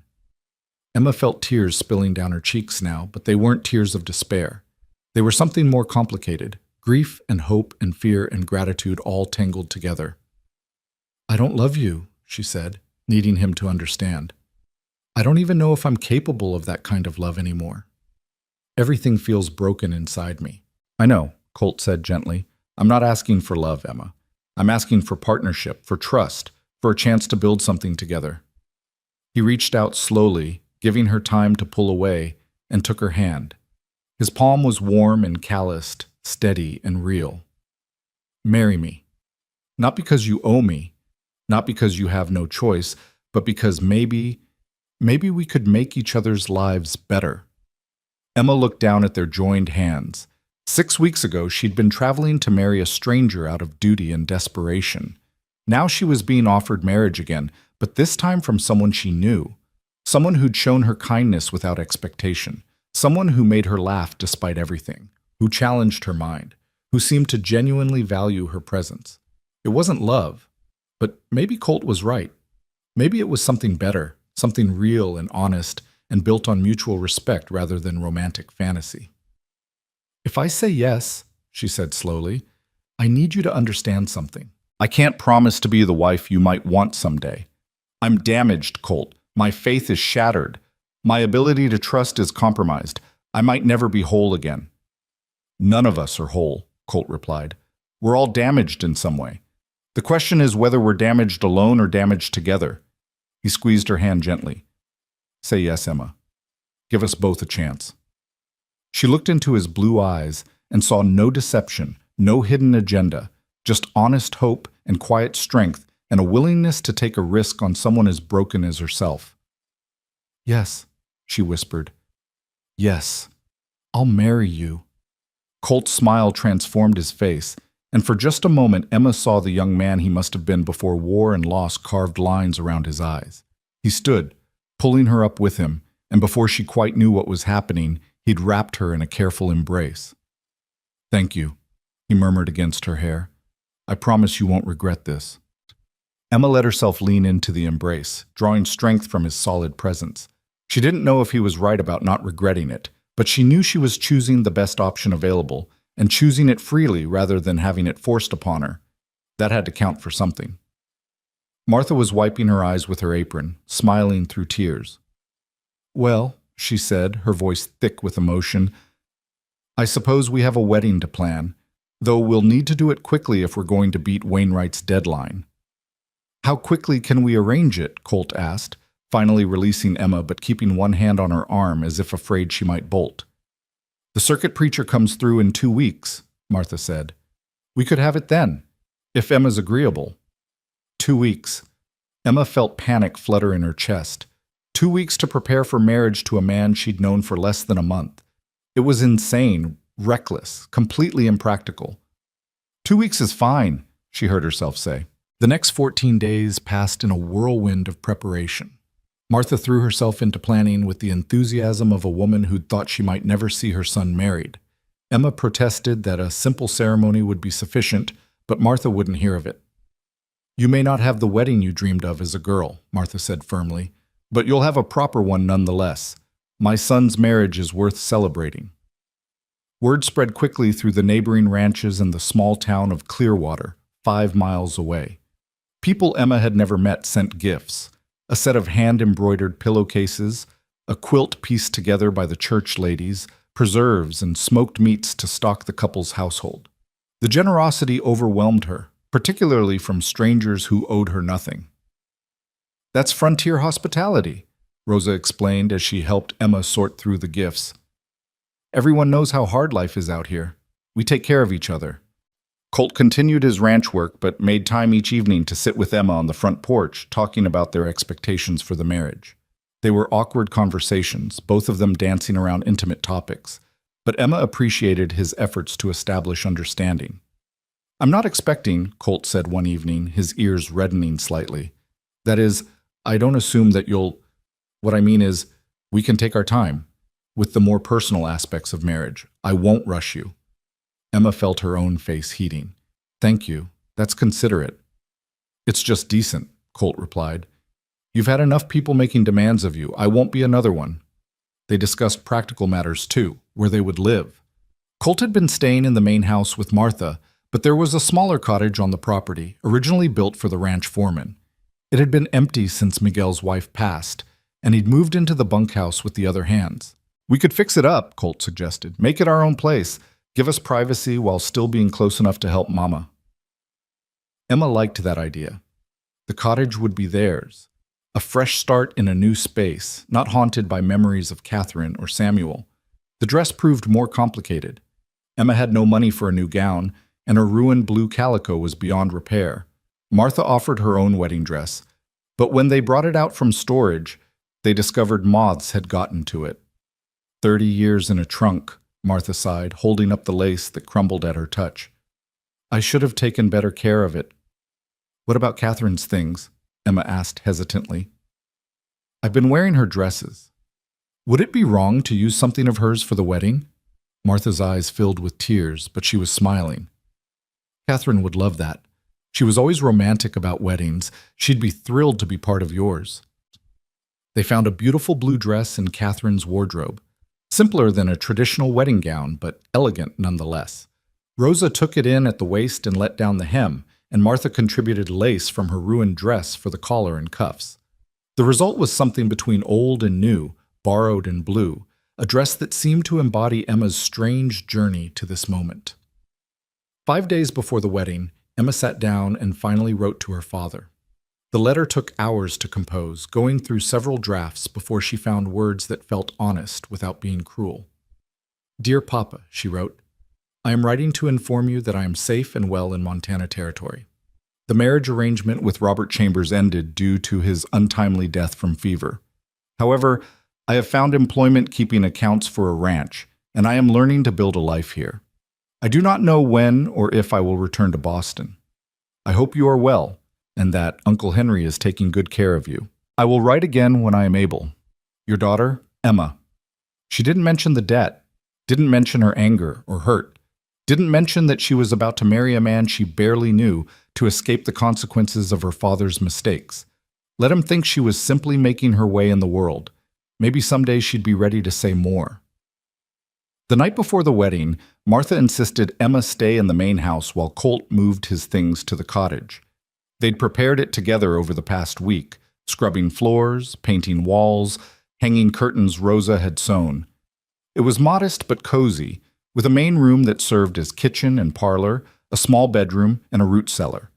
Martha had contributed furniture, Rosa had added colorful rugs and pottery, and the other ranch hands had built a new bed frame as their wedding gift. Emma lay in Catherine's bed for the last time, staring at the ceiling, wondering if she was making a terrible mistake. Tomorrow, she would become Mrs. Colton Dawson. She would be legally bound to a man she didn't love, living a life she'd never imagined for herself. But she wouldn't be running anymore, wouldn't be desperately alone, wouldn't be at the mercy of men like Harold Wainwright. That had to be worth something. A soft knock at the door interrupted her thoughts. "Emma, are you awake?" Martha's voice. "Yes, come in." Martha entered carrying 2 glasses and a bottle. "Elderberry wine," she explained, settling into the chair by the window.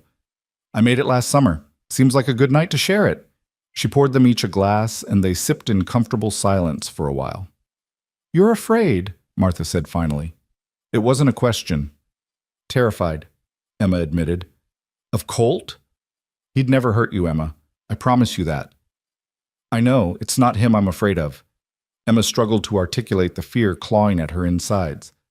"I'm afraid of failing, of not being able to be the wife he deserves, of staying broken forever."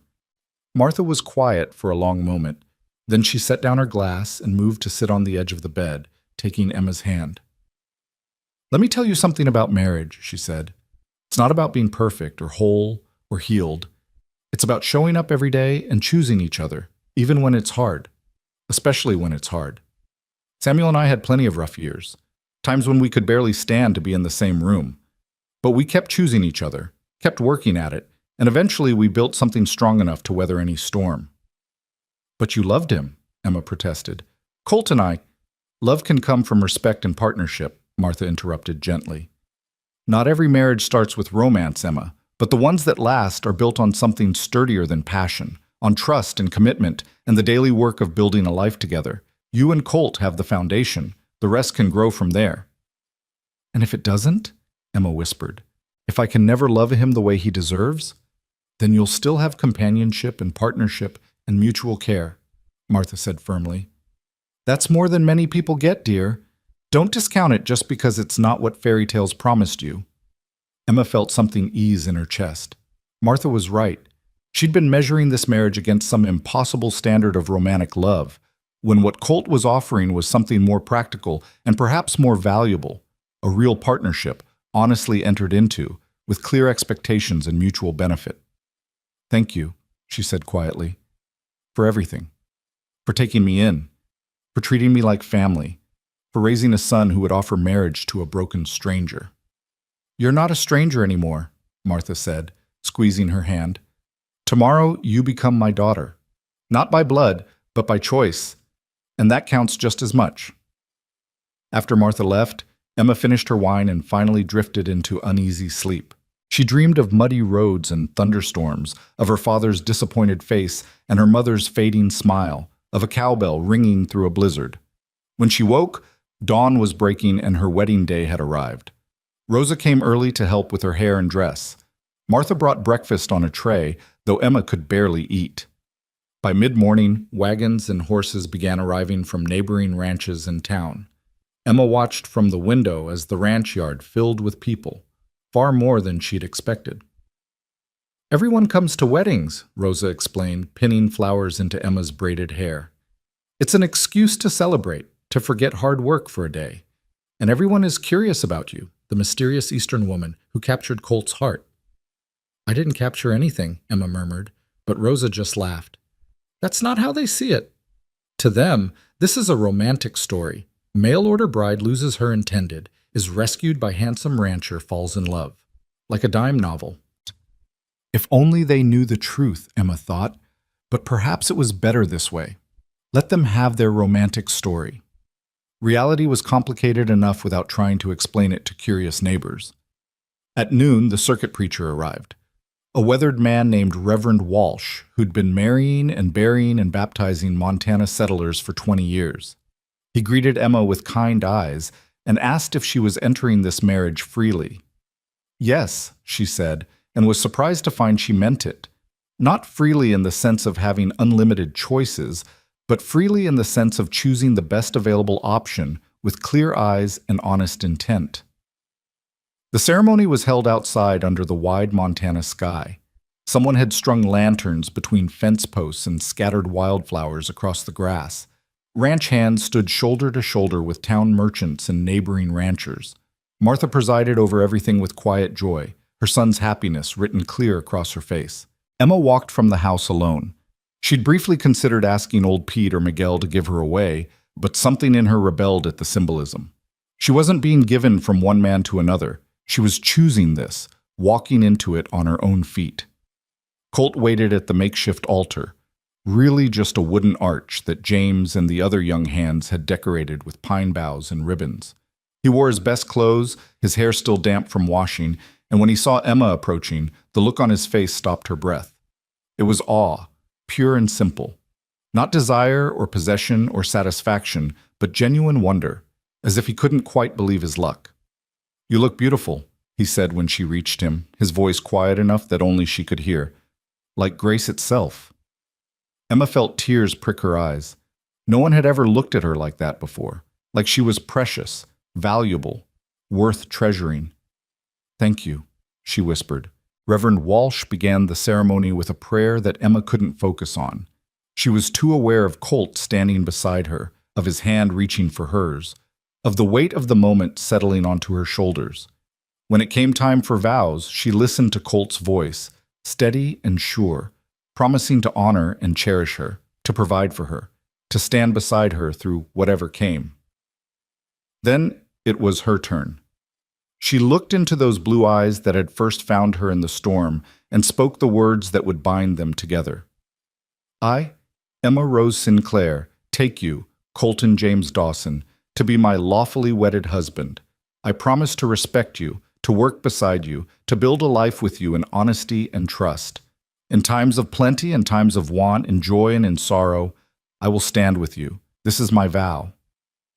She'd written the vows herself, unable to speak of love she didn't feel, but willing to promise the things she could offer: respect, honesty, partnership.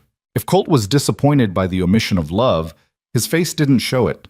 He smiled at her, warm and genuine, and squeezed her hands gently. "By the power vested in me," Reverend Walsh intoned, "I now pronounce you husband and wife. Young man, you may kiss your bride." Colt leaned in slowly, giving Emma time to pull away if she wanted. But she didn't. She let him kiss her gently, sweetly, his lips warm against hers for just a moment before he pulled back. The gathered crowd erupted in cheers and applause. Someone struck up a fiddle, and suddenly the ranch yard transformed into a celebration. Tables appeared laden with food that neighbors had brought. Someone rolled out a barrel of beer. The music shifted to something lively, and people began to dance. Emma found herself swept into the festivities, passed from one well-wisher to another, receiving congratulations and advice and countless blessings. It was overwhelming, but also heartwarming. This community of near strangers celebrating her marriage as if she'd lived among them for years. Martha caught Emma during a lull in the congratulations, pressing a cool glass of lemonade into her hand. "Drink?" she commanded gently. "You look flushed. It's a lot to take in, isn't it?" Emma nodded, grateful for the momentary respite from the crush of well-wishers. Her cheeks ached from smiling, and her hand was sore from being shaken by what felt like half the territory. "I didn't expect so many people." "Weddings are community affairs out here," Martha said, her eyes scanning the crowd with obvious satisfaction. "Everyone's eager to meet you properly. You're one of us now, Emma, Mrs. Colton Dawson of Dawson Creek Ranch. That means something in these parts." Mrs. Colton Dawson. The name felt foreign on Emma's tongue, like borrowed clothes that didn't quite fit. She watched Colt across the yard, surrounded by ranchers and cowboys, accepting their ribbing and congratulations with easy grace. He caught her eye and smiled, and Emma managed to smile back, though her stomach was tight with nerves about what came after the celebration ended. "There you are!" A cheerful voice interrupted her thoughts. A young woman about Emma's age approached, pretty and blonde with a friendly smile. "I'm Sarah Jameson from the Triple J Ranch, just east of here. I wanted to welcome you properly, but the crowd's been 3 deep around you all afternoon." "Thank you," Emma said, accepting the woman's warm handshake. The name Jameson rang a bell, and then she remembered. Peter Jameson, the young man who'd been engaged to Catherine. Sarah seemed to read her thoughts. "Yes, Peter's my brother. He's here somewhere, probably avoiding the dancing. He's still not quite himself since Catherine passed." Her expression grew somber. They were very much in love. Her death hit him hard. "I'm sorry," Emma said quietly, "for your family's loss and his." "Thank you. But today's about new beginnings, not old sorrows." Sarah's smile returned. "I hope you'll come visit once you're settled. It gets lonely out here for women without other women to talk to. The men are lovely, but they don't understand half of what we need to say." Emma found herself warming to Sarah's straightforward manner. "I'd like that." "Good. Now, fair warning, Mrs. Henderson from town is heading this way, and she's going to interrogate you about your background. She means well, but she's terribly nosy. Just smile and give vague answers. Works every time." Sure enough, a formidable woman in her 60s bore down on them, and Emma spent the next 10 minutes deflecting polite but probing questions about her family, her education, and how exactly she'd ended up at Dawson Creek Ranch. Sarah stayed beside her, occasionally steering the conversation to safer topics, and Emma felt a rush of gratitude for this unexpected ally. As the afternoon wore on, Emma began to relax into the celebration. The food was abundant and delicious: roasted meats, fresh bread, pies, and cakes, contributed by a dozen different households. The music was lively, played by a rotating group of fiddlers and guitar players who seemed to know every dance tune ever written. Children ran wild between the adults, their laughter punctuating the conversations and music. Old Pete cornered Emma near the food tables, his weathered face creased in a smile. "You did good, Miss Emma. I mean Mrs. Dawson. Colt's been needing someone like you. Boy works too hard, takes everything too serious. You'll be good for him." "I hope so," Emma said, meaning it. "He's been very kind to me." "He's a good man. Carries a lot of weight, though, losing his pa, then his sister, trying to keep this place running. He needs someone to share the load." Pete's eyes twinkled. And between you and me, it's nice to see the books actually balanced for once. You've done more in 3 weeks than any of us could have managed in 3 years. Emma felt a flush of pride. The ranch accounts were finally in order, every transaction recorded, every bill paid or noted as pending. It had been satisfying work, bringing order from chaos. As evening approached, someone produced a camera, a rare and expensive item on the frontier. The photographer, a serious young man from town named Mr. Ashworth, arranged Emma and Colt in front of the decorated arch for a formal portrait. Emma stood stiffly, acutely aware of Colt's arm around her waist, of the way he stood slightly protective at her side. "Smile, Mrs. Dawson," Mr. Ashworth called out. "This is a happy occasion." Emma tried, but the smile felt forced. Colt must have sensed her tension because he leaned down and whispered, "Just think about Harold Wainwright's face when he finds out you're married. That should make you smile." Despite herself, Emma laughed, and the camera shutter clicked at that exact moment, capturing genuine amusement instead of nervous formality. After the photograph, Miguel approached with a guitar, and the crowd quieted.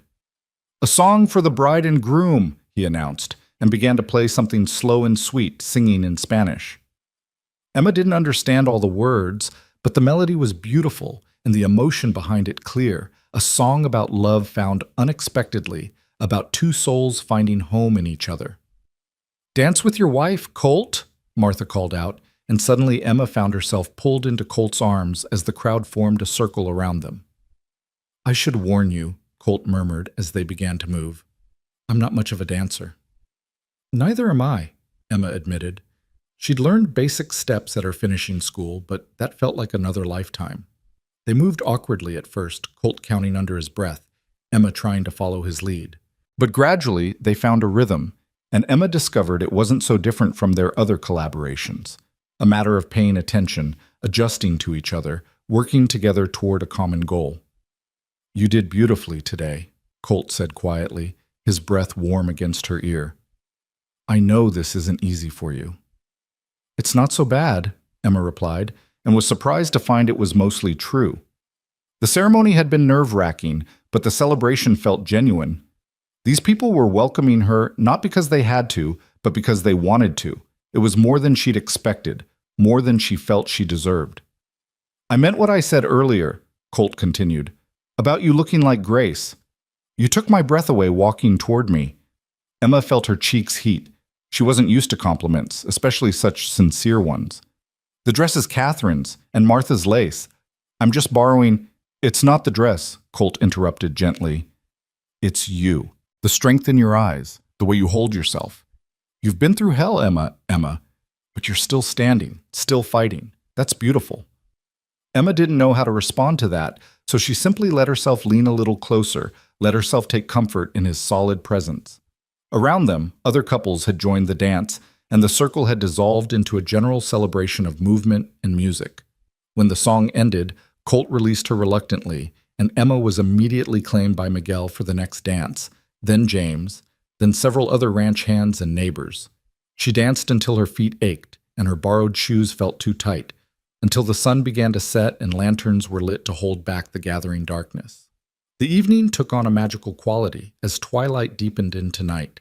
The lanterns cast warm pools of light across the yard. Someone lit a bonfire, and people gathered around it, telling stories and jokes that grew progressively more risque as the evening wore on and the beer barrel ran lower. Children curled up on blankets, fighting sleep. The older folks settled into chairs brought out from the house, content to watch and talk quietly. Emma found herself sitting on a hay bale near the fire, Sarah on one side and Martha on the other, listening to the men argue good-naturedly about cattle prices and grazing rights, and which breed of horse was superior. It was comfortable in a way she'd never experienced, this casual intimacy of community. People gathered not because they had to be, but because they wanted to share in each other's joy. "You'll do fine here," Sarah said quietly, apparently reading Emma's thoughts again. "I can see you're still uncertain, but you belong already. You just don't know it yet." "How can you tell?" Emma asked. "The way you look at this place, at these people. There's affection there, even if you're trying to protect yourself from feeling it too deeply." Sarah smiled. "I did the same thing when I first came here. I grew up in St. Louis, came west with my family when I was 16. Thought I'd hate it. The isolation, the hard work, the lack of sophistication. But the land gets into your blood. The people too. Give it time. Emma wanted to believe her, but doubt still gnawed at her edges. Could she really build a life here? Could this marriage of convenience become something real? Could she ever shake the feeling that she was play acting at being Mrs. Colton Dawson, waiting for someone to expose her as a fraud? As if summoned by her thoughts, Colt appeared beside her, offering his hand. "Walk with me?" he asked. Emma took his hand and let him pull her to her feet. They walked away from the bonfire, toward the darkened pastures where the noise of the celebration faded to a pleasant murmur. The stars overhead were brilliant, undimmed by city lights, stretching from horizon to horizon in a river of light. "It's beautiful," Emma breathed, tilting her head back to take in the vastness of the sky. "One of my favorite things about this place," Colt agreed. "On nights like this, it's easy to believe in something bigger than ourselves." Emma tensed slightly at the religious implication, but Colt didn't push it. They walked in silence for a while, their footsteps crunching in the dry grass. "Are you all right?" he asked finally. "Really all right? Today was a lot." Emma paused, searching for honesty. "I'm overwhelmed, grateful, scared, hopeful, all of it at once." "That seems reasonable," Colt said. "It's been quite a day for both of us." They'd reached the fence line, and Colt stopped, leaning against a post. Emma stood beside him, acutely aware that they were alone for the first time as husband and wife, that the celebration would wind down soon, and everyone would expect them to retire to their cottage. "Colt," she said hesitantly, "about tonight. I know we're married now, but I meant what I said before," he interrupted gently. "We'll take our time. I'm not expecting anything from you that you're not ready to give." Relief flooded through her. "Thank you. I just need time to adjust to all this." "We have time," Colt assured her. "All the time you need." He turned to face her more fully. "Emma, I want you to understand something. This marriage, yes, it started as a practical solution to a problem, but I'm committed to making it real, to building something genuine between us. I won't rush you, but I also won't give up on the possibility that this could become more than just convenience."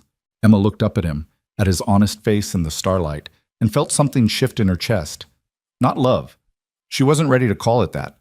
But maybe the beginning of trust. The tentative hope that maybe Colt was right. Maybe they could build something real. "I'll try," she said quietly. "That's all I can promise right now. But I'll try."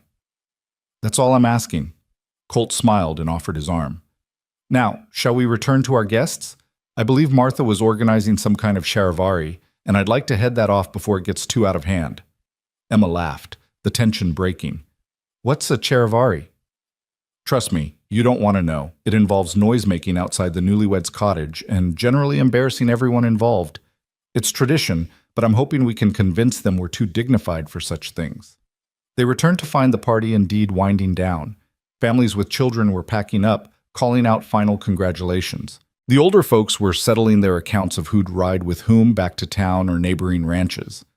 Martha was directing the cleanup with her usual efficiency, though she kept shooting meaningful glances at Colt and Emma.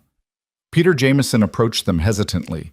He was tall and thin, with haunted eyes that Emma recognized, the look of someone carrying grief they couldn't quite set down. "Congratulations," he said, his voice quiet. "I'm happy for you both. Catherine would have been pleased." "Thank you, Peter," Colt replied warmly. "That means a lot." Peter nodded and moved away quickly, and Emma felt a pang of sympathy. Here was someone else whose life had been derailed by loss, who was still struggling to find his footing. At least she wasn't alone in that. As the last guest departed, calling out final blessings and bawdy jokes, Martha pulled Emma aside. "The cottage is ready. Rosa and I prepared everything this afternoon. There's food in the larder, wood for the stove, linens on the bed, everything you'll need." "Thank you, Martha, for everything. For welcoming me, for planning this beautiful celebration, for raising such a good man." Martha's eyes filled with tears, and she pulled Emma into a tight embrace. "You're my daughter now," she said fiercely. "Not by blood, but by choice." That means if you need anything, anything at all, you come to me. Understand? Emma nodded against her shoulder, her own eyes burning with unshed tears. I understand. Good. Now go on. Your husband's waiting, and you both look exhausted. Colt stood near the cottage door saying final goodbyes to Miguel and the ranch hands. When he saw Emma approaching, he straightened, suddenly looking as nervous as she felt. Ready? He asked. As I'll ever be, Emma replied. He opened the door and gestured for her to enter first. Emma stepped over the threshold and stopped, taking in the transformation. The cottage glowed with lamplight and candles. Fresh flowers in mason jars adorned every surface. The wooden floors gleamed from recent scrubbing. Colorful rag rugs softened the space. The furniture, a sofa near the fireplace, a table with 2 chairs, a rocking chair by the window, was simple but inviting. Through an open doorway, Emma could see the bedroom, and her stomach clenched with nervousness. The bed looked enormous, covered with the wedding quilt the church ladies had made, a pattern of interlocking rings in blues and golds. It's beautiful, she said, meaning it. You and Martha did wonderful work. Rosa and the hands helped too, Colt said, closing the door behind them. Everyone wanted to contribute something. An awkward silence fell. They stood in the middle of the main room, husband and wife, alone together for the first time, with nowhere to hide from the reality of what they'd done. Emma, Colt began, then paused, running a hand through his hair. I'm going to make some tea. And then we're going to sit and talk, like we have every evening for the past 3 weeks. This doesn't have to be strange or frightening. We're still the same people we were this morning. Emma felt some of her tension ease. He was right. The ceremony hadn't fundamentally changed who they were or how they related to each other. She moved to the table and sat, watching as Colt competently worked the small stove, heating water and preparing tea with the ease of someone who'd been managing for himself. When he brought 2 cups to the table and sat across from her, it felt almost normal. They sipped in companionable silence for a moment. Tell me about the ranch's winter preparations, Emma said finally, grasping for safe topic.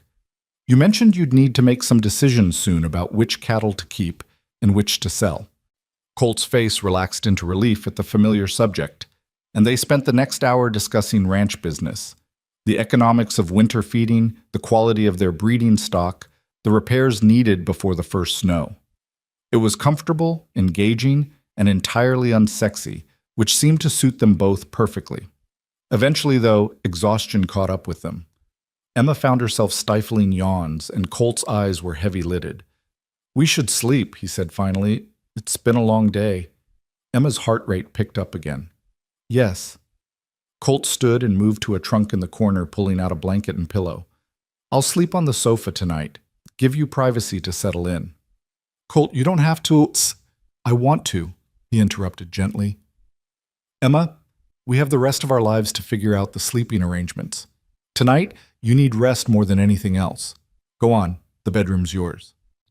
Emma wanted to argue, to say that she couldn't displace him from his own bed on their wedding night, but the truth was, she was grateful. The thought of sharing a bed tonight, even chastely, felt overwhelming. Thank you, she whispered. You're very kind. Not kind, just patient. He smiled at her. Now go on before you fall asleep at the table. Emma retreated to the bedroom, closing the door behind her. Someone, probably Rosa, had left a white cotton nightgown laid out on the bed.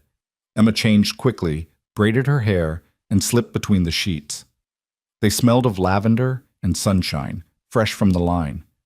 She lay in the darkness, listening to Colt moving around in the other room, the soft sounds of him banking the fire and settling on the sofa. This was her wedding night. She was married. Tomorrow she'd wake up as Mrs. Colton Dawson and begin navigating this strange new life she'd chosen. But for now, she was simply tired. Tired from the long day, from weeks of stress and uncertainty, from the weight of decisions that couldn't be unmade. Emma closed her eyes and let exhaustion pull her under, her last thought a muddled prayer, not to the God she'd turned away from, but to the universe itself. Please let this work. Please let me not have made another terrible mistake. She woke to morning light streaming through the window and the smell of coffee and frying bacon. For a moment she was disoriented, not recognizing the room or the sounds. Then memory returned in a rush. The wedding. The cottage. Colt sleeping on the sofa. Emma rose and dressed quickly in a simple work dress, braiding her hair with practiced efficiency. When she emerged from the bedroom, she found Colt at the stove, still in yesterday's shirt and pants, his hair standing up in endearing disarray. "Good morning," he said with a smile. "I hope I didn't wake you. I'm not the quietest cook." "You didn't. This smells wonderful." "Don't get too excited. My cooking skills are limited to breakfast and charred meat over a fire. Everything else, we're at Mama's mercy." They ate together at the small table, and Emma marveled at how normal it felt. Not awkward or strange, just two people sharing a meal and discussing the day ahead. Colt needed to ride out to check on the north pasture. Emma wanted to finish reorganizing the supply inventory. They'd both have dinner at the main house with Martha, as had become their custom. "Oh," Colt said as he stood to clear the dishes.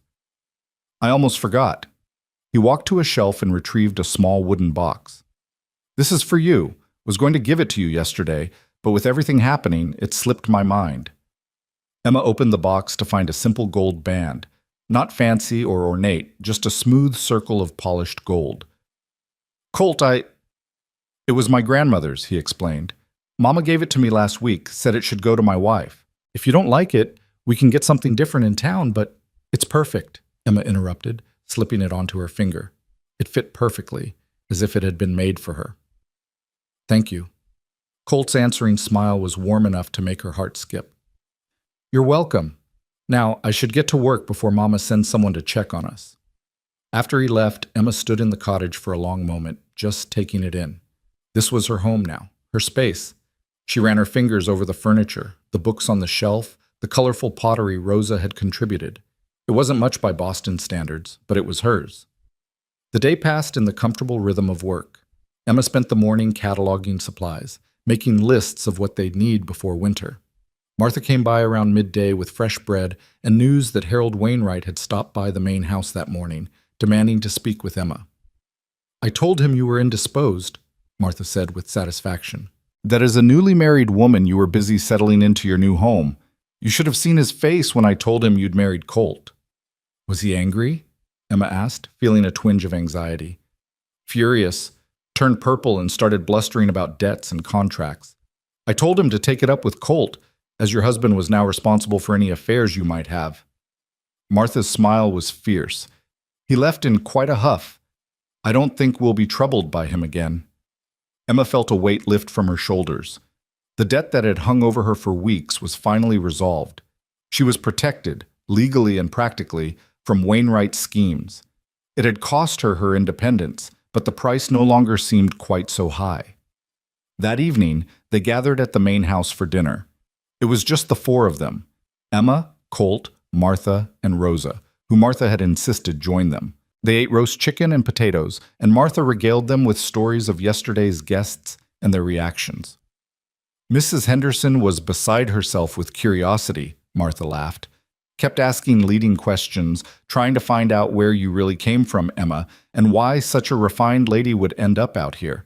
I told her it was none of her business, but between you and me, having a mysterious background only makes you more interesting to people." "I'm not trying to be mysterious," Emma protested. "My life has just been complicated." "All our lives are complicated, dear," Martha said comfortably. "The trick is deciding which parts to share and which to keep private." After dinner, Colt and Emma walked back to the cottage together under a sky painted orange and pink by the setting sun. The evening air was cool, carrying the scent of sage and distant cattle. "Thank you," Emma said as they reached their door. "For what?" "For handling Wainwright. For protecting me.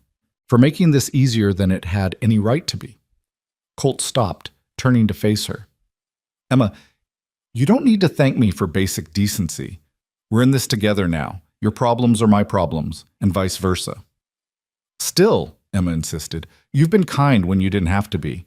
Patient when others wouldn't be. That matters." Colt reached out slowly, giving her time to pull away, and took her hand. The gold band on her finger caught the last light of day. "You matter," he said simply. "To me, to Mama, to the ranch.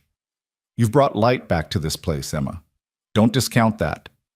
Emma felt tears prick her eyes. "I don't feel like I've brought anything but complications." Then your feelings are wrong, Colt said with a gentle smile. Come on, let's go inside. I'll read to you from that Shakespeare book you like while you work on whatever project you've inevitably brought home. And that's exactly what they did. Colt settled in the rocking chair with the book of sonnets while Emma organized her supply lists at the table. His voice was pleasant, if not particularly dramatic, and the familiar words washed over her like a warm bath. It was domestic and comfortable, and nothing like the wedding night she'd once imagined as a young girl reading romance novels in Boston. But it was real, honest, built on respect and kindness rather than passion, and promises neither of them could keep. When Emma finally retired to the bedroom, Colt once again made up the sofa. "Good night, wife," he said with a grin. "Good night, husband," she replied, testing out the word. It still felt strange, but less so than yesterday. That night, Emma slept more soundly than she had in months, and when she woke in the morning to the sound of Colt singing off-key in the kitchen, she found herself smiling despite herself. Maybe this would work after all. The weeks blurred into months with a rhythm that Emma found unexpectedly comforting. Fall deepened into winter, and the Montana landscape transformed under blankets of snow that stretched to the horizon like an ocean frozen in time. The ranch work shifted with the seasons, bringing cattle closer to the barns, breaking ice on water troughs each morning, stockpiling hay and feed for the long, cold months ahead. Emma settled into her role as Colt's wife with more ease than she'd anticipated. The awkwardness of those first nights faded as they established routines that worked for them both. Colt continued sleeping on the sofa without complaint, though Emma noticed he never mentioned it to anyone else, protecting her privacy even from his mother.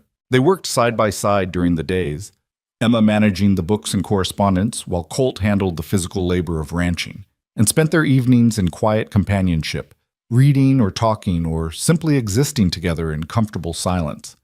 It wasn't the passionate romance of novels, but it was something perhaps more valuable, genuine partnership built on mutual respect and growing affection.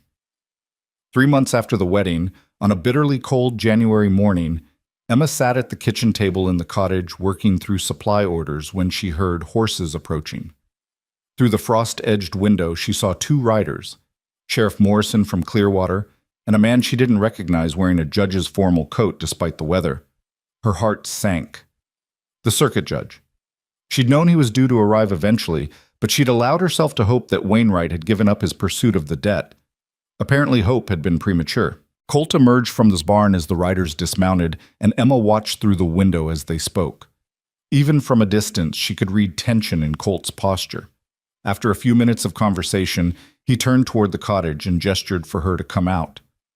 Emma wrapped herself in her warmest shawl and stepped into the frigid air. The sheriff, a decent man named Tom Morrison, who she'd met several times in town, tipped his hat respectfully. "Mrs. Dawson," he said, "I apologize for the intrusion, but Judge Patterson here needs to speak with you regarding a legal matter." The judge was an older man with shrewd eyes and a no-nonsense demeanor. "Mrs. Dawson, I'm here about a complaint filed by Harold Wainwright regarding a debt allegedly owed by you in the amount of $500. Mr. Wainwright has presented a contract as evidence. I need to hear your response to these claims." "The debt was settled upon our marriage," Colt interjected. "Under territorial law, her debts became mine. I've paid Wainwright in full." Judge Patterson consulted a sheaf of papers. "Mr. Wainwright claims the payment was insufficient and made under duress. He's demanding an additional $200 in interest and damages." Emma felt rage surge through her. "That's extortion. The original debt was questionable enough. My father signed that contract without my knowledge or consent. But now Mr. Wainwright is simply inventing charges." "Do you have proof of payment, Mr. Dawson?" the judge asked. "I do." Colt's voice was steady. "I paid him $600, the original $500 plus $100 in interest, which was more than generous given the circumstances." He signed a receipt. "May I see this receipt?" Colt's expression darkened.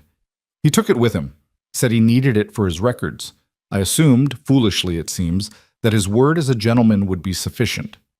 Judge Patterson sighed, the sound of a man who'd seen too many such cases. "Without that receipt, Mrs. Dawson, you have no proof the debt was paid. Mr. Wainwright claims you still owe the additional amount, and he's within his rights to pursue collection. This is outrageous, Martha's voice rang out as she approached from the main house, her face flushed with anger. Harold Wainwright is a lying cheat, Judge Patterson, and you know it. Everyone in this territory knows it. What I know personally and what I can prove in court are two different things, Martha, the judge replied wearily. I don't like this any more than you do, but the law is the law. Without proof of payment, I have proof, Emma said suddenly. Everyone turned to look at her. Not of the payment itself, but of Mr. Wainwright's character and intentions. He came here before the wedding and made certain offers, certain suggestions about how I might work off the debt. Martha and Colt both witnessed his implications. The judge's expression sharpened. What kind of suggestions? The kind that make it clear his interest isn't in collecting a legitimate debt, but in exercising power over a vulnerable woman, Emma said, her voice steady despite the anger coursing through her. He wanted me as his household servant, bound to him indefinitely through creative accounting that would ensure I could never fully repay what was owed. That's a serious accusation, Mrs. Dawson. It's the truth, Colt said firmly. I was there. He was threatening her, Judge, trying to coerce her into service that would have been little better than slavery. That's why we married so quickly, to protect Emma from his schemes. Sheriff Morrison shifted uncomfortably. Judge, if I may, Harold Wainwright has a reputation in Clearwater. There have been complaints before about his treatment of people who owe him money. Nothing we could make stick legally, but the pattern is there. Judge Patterson was quiet for a long moment, studying Emma's face. Finally, he said, Mrs. Dawson, did you sign the original contract with Mr. Wainwright's brother? No, sir. My father signed it. I was never consulted and didn't even know about the arrangement until after I'd already left Boston. And you were supposed to marry Robert Chambers in exchange for this dowry money? Yes, sir. But Mr. Chambers died before the marriage could take place. That's correct? The judge consulted his papers again, then looked up with something like satisfaction in his eyes. Then I'm ruling that the debt was invalid from the moment Robert Chambers died. A dowry contract is contingent upon marriage. No marriage, no valid contract. The money advanced was a speculative investment on Mr. Chambers' part, and he assumed the risk when he made it. His heirs have no legitimate claim on you, Mrs. Dawson. Emma felt her knees go weak with relief. I mean, you owe Harold Wainwright nothing. Not now, not ever. And if he continues to harass you about this matter, he'll face charges of his own. Judge Patterson's expression hardened. I'm tired of men like Wainwright using the law as a weapon against vulnerable women. Sheriff Morrison, make sure Mr. Wainwright understands that if he approaches Mrs. Dawson again with these claims, he'll answer to me directly. Yes, sir, the sheriff said with obvious satisfaction. It'll be my pleasure. After the two men rode away, Emma found herself in Colt's arms, shaking with reaction. It's over, she whispered. It's really over. It's over, Colt confirmed, holding her tight. You're free, Emma. Truly free. Martha joined them, wrapping both of them in her embrace. That judge is a good man. Always has been. I'm just glad he saw through Wainwright's lies. That evening, they celebrated quietly in the cottage. Emma felt as though a weight she hadn't fully acknowledged had been lifted from her shoulders. She'd been living under a shadow these past months, always half expecting Wainwright to find some new way to threaten her security.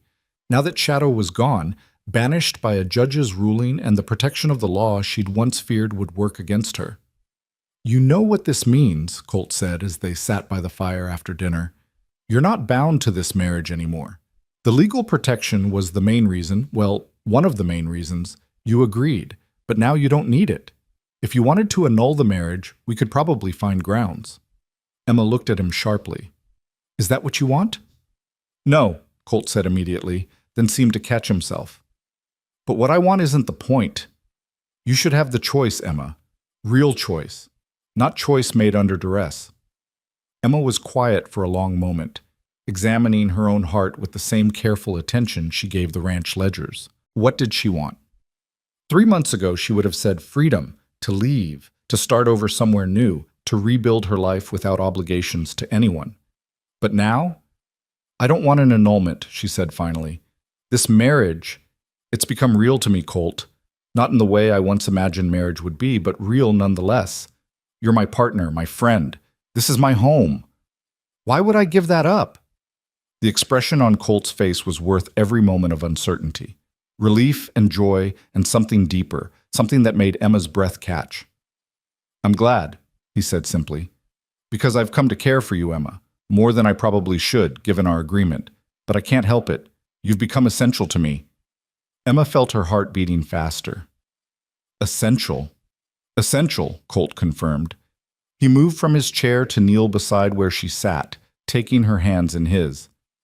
Emma, I know we married for practical reasons. I know you don't love me, and I'm not asking you to. But I need you to know I'm falling in love with you. Have been, probably, since the day I found you in that storm. And if you never return those feelings, I'll accept that. But I wanted you to know the truth. Emma felt tears sliding down her cheeks. Colt, You don't have to say anything, he interrupted gently. I'm not asking for declarations or promises. I just wanted you to know where I stand. But Emma was shaking her head. You don't understand. I'm not crying because I don't feel the same. I'm crying because I do, and it terrifies me. Colt went still. You do? I think so. I don't know what love is supposed to feel like anymore. My definition got pretty twisted these past months. But I know that I miss you when you're gone. I know that your happiness matters to me as much as my own. I know that when I imagine the future, you're always in it. Emma reached up to cup his face, feeling the scratch of his evening beard against her palm. If that's love, then yes. I love you. Colt's kiss was different from the chaste peck at their wedding. This was deep and genuine, full of months of restrained emotion finally set free. Emma kissed him back, letting herself feel everything she'd been holding at bay, desire and tenderness and hope, and the terrifying vulnerability of opening her heart again. When they finally broke apart, both breathing hard, Colt rested his forehead against hers. Emma Dawson, he murmured, you're the most remarkable woman I've ever known. I'm really not, Emma protested. I'm just someone who got lost and found her way home. Then I'm glad your way led here. To me. That night, for the first time since their wedding, Colt didn't sleep on the sofa. Emma invited him to the bedroom, and though they moved with shy uncertainty, there was no doubt about the genuine emotion between them. They came together as equals, as partners, as two people who'd found in each other something neither had been looking for but both desperately needed. Afterwards, lying in Colt's arms in the darkness, Emma felt a peace she'd never experienced before. Not the absence of trouble. She knew life would bring more challenges. But the deep knowing that whatever came, she wouldn't face it alone. Colt? She whispered. Do you think it's possible to find faith again after losing it? He was quiet for a moment, his hand making lazy circles on her shoulder. I think faith isn't something you find once and keep forever. It's something you lose and find and lose again, over and over. Each time you find it, it's different. Maybe less innocent, but deeper, more real. I want to believe again, Emma admitted. Not the blind faith I had before, but something more honest. Something that acknowledges the hard parts. Then you will, Colt said simply. Give it time. Winter gave way to spring, and spring to summer. The ranch flourished under Emma and Colt's joint management. Emma's careful bookkeeping and Colt's ranching expertise proved a formidable combination. They expanded their herd, improved their grazing land, and built a reputation for fair dealing that brought them respect throughout the territory. Sarah Jameson became a regular visitor, and Emma discovered the joy of genuine friendship with another woman. They'd sit on the cottage porch while their husbands discussed cattle. Peter had finally begun courting again, a sweet girl from town named Lucy, and talk about everything from books to recipes to the complex emotions of building lives in harsh country. Martha remained a constant presence, but as Emma grew more confident, their relationship evolved from protective mother and vulnerable daughter to something more like equals. Emma taught Martha to read without her spectacles using a magnifying glass she'd ordered from a catalog, and Martha taught Emma the 100 small skills needed to thrive on a frontier ranch. Emma never did fully recover the faith of her youth, that innocent certainty that God had a plan and everything would work out. But she found something else, something perhaps more valuable. She found faith in people, in community, in the daily work of showing up and trying and building something meaningful from whatever materials life provided.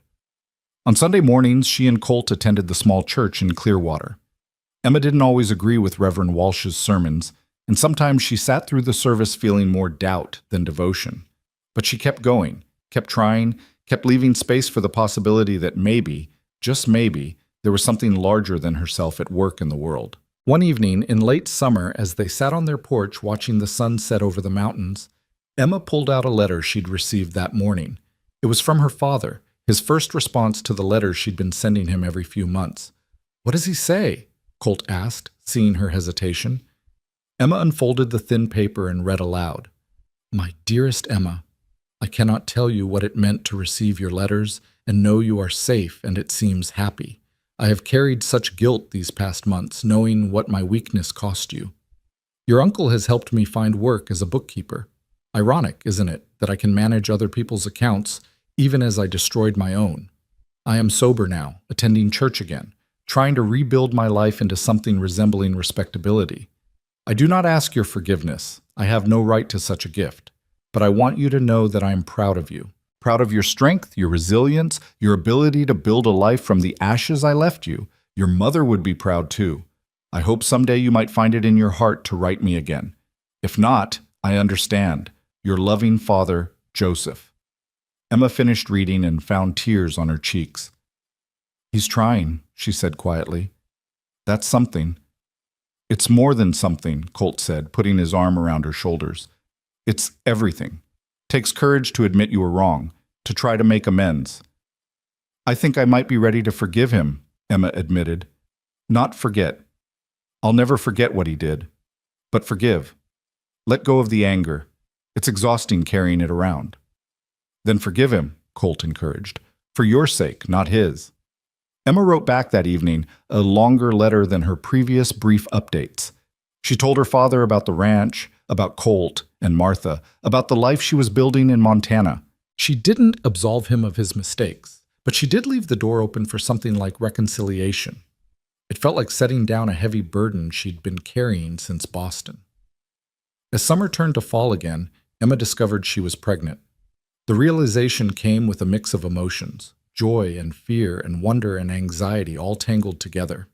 She told Colt one evening as they prepared dinner together, the words tumbling out in a nervous rush. "You're sure?" he asked, his face cycling through expressions too quickly for her to read. "As sure as I can be. I've missed 2 courses, and I've been sick in the mornings. Rosa says those are the signs." Colt's face broke into the widest smile she'd ever seen. He picked her up and spun her around, laughing with pure joy.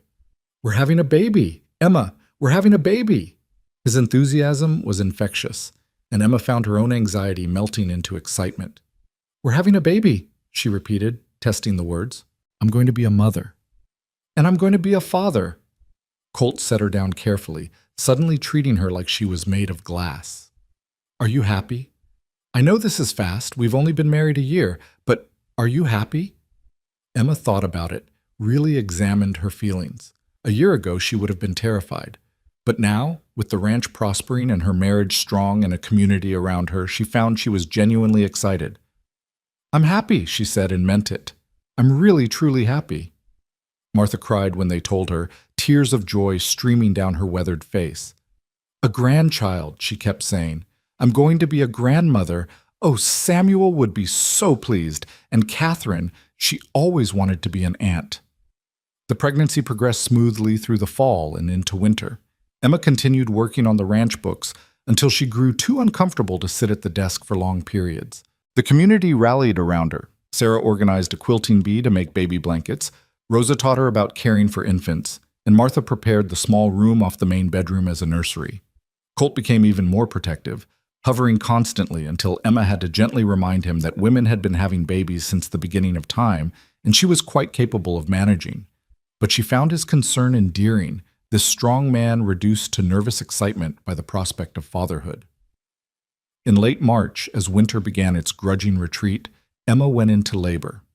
It was long and difficult, nearly 20 hours of pain that had her cursing and crying and begging for relief. But Martha and Rosa stayed with her throughout, coaching her through contractions, wiping her face with cool cloths, assuring her that she was doing well, even when Emma was certain she was dying. Colt paced outside the bedroom door, occasionally calling in to ask if Emma was all right, if she needed anything, if there was anything he could do. The helplessness in his voice would have been funny if Emma hadn't been in so much pain. Finally, as dawn broke over the mountains, Emma gave birth to a healthy baby boy. He came into the world screaming his displeasure, and Emma had never heard a more beautiful sound. When Rosa placed him in her arms, cleaned and wrapped in one of the hand-quilted blankets, Emma felt something shift in her chest, a love so fierce and immediate it took her breath away. "He's perfect," she whispered, studying his tiny features. He had Colt's nose and what looked like it might be her father's chin. His eyes, still that cloudy newborn blue, blinked up at her with unfocused curiosity. "Can I come in?" Colt's voice from the doorway, tentative and hopeful. "Come meet your son," Emma said, smiling through exhausted tears. Colt entered slowly, his eyes fixed on the bundle in Emma's arms. When he got close enough to see the baby's face clearly, he stopped breathing. "Emma," he whispered, "look what we made." "I know," she replied. "Isn't he beautiful?" Colt reached out with one finger to touch the baby's tiny hand, and the infant's fingers closed around it reflexively. Something in Colt's expression crumbled, and he sank to his knees beside the bed, overcome with emotion. "Thank you," he said, his voice thick with tears. "Thank you for this, for him, for everything you've given me."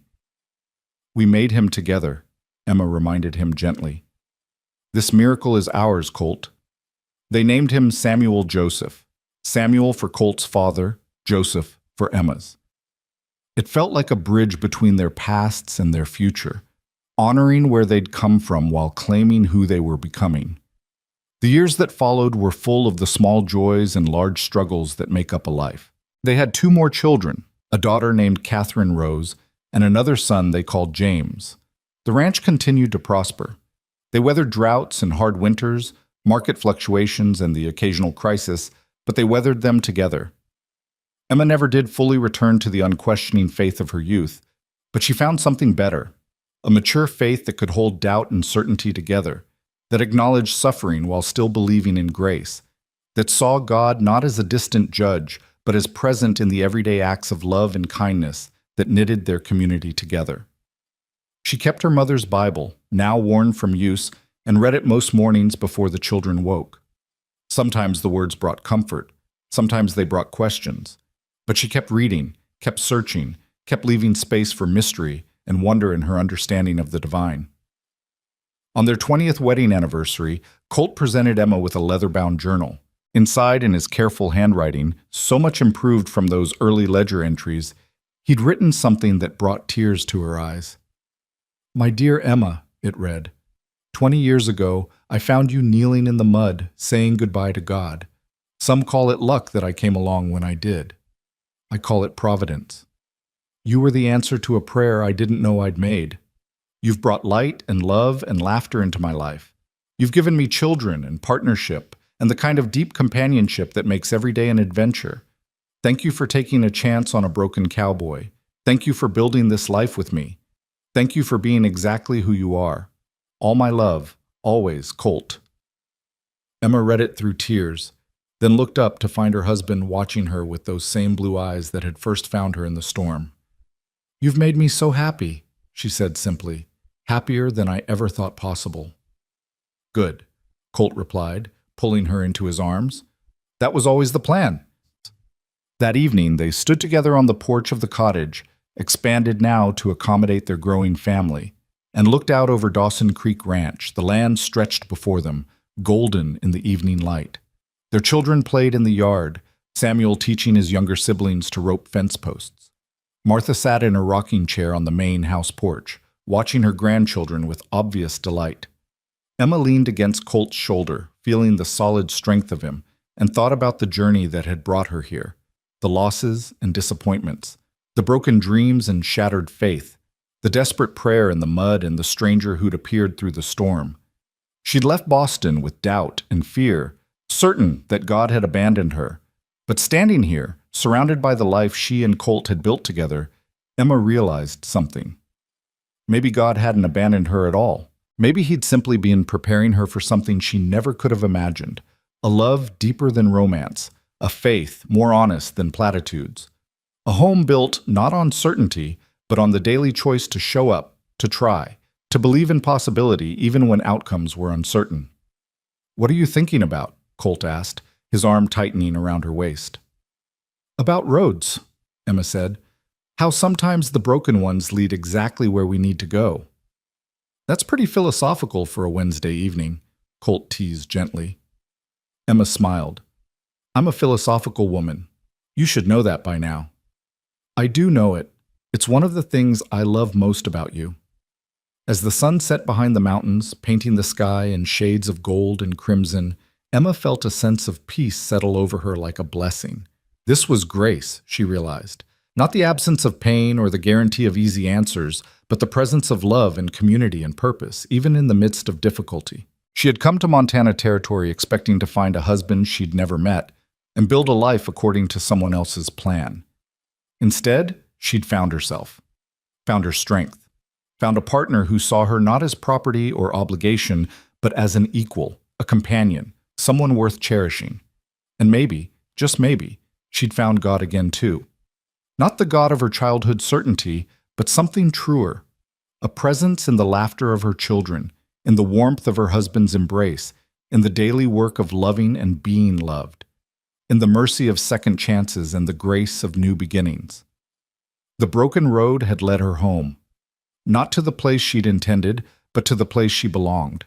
And that, Emma decided as she watched her children play and felt Colt's steady heartbeat against her shoulder, was better than any plan she could have made for herself. Sometimes the greatest blessings come wrapped in the most unexpected packages. Sometimes faith isn't found in certainty, but in the courage to keep walking even when you can't see the path. Sometimes love grows not from passion, but from the patient work of two people choosing each other, again and again, through all the seasons of a shared life. Emma Sinclair, now Emma Dawson, had learned all these truths on the hard roads between Boston and Montana Territory. And standing here in the twilight, surrounded by the life she'd built from the ruins of her shattered plans, she finally understood what her father had tried to tell her all those months ago in Boston, what she'd been too angry to hear. This had been God's plan all along, not the suffering or loss, though those were simply the cost of living in a broken world, but the redemption, the restoration, the unexpected grace of finding home in the wilderness, love in the storm, faith in the daily work of building something meaningful with another flawed and beautiful human being. "I love you," she said, turning to kiss Colt softly. "I love you too," he replied. "Always have, always will."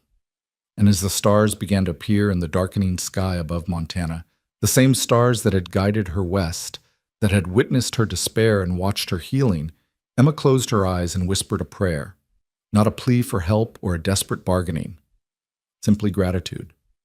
Thank you for the broken road, for the storm, for the cowboy who found me, for this life, this love, this home.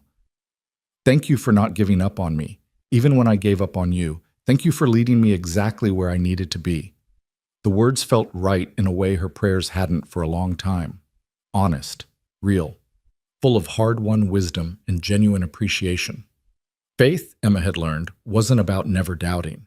It was about continuing to seek even in the midst of doubt, about leaving space for mystery while still showing up for the concrete work of living, about believing that love, human and divine, could redeem even the most broken situations.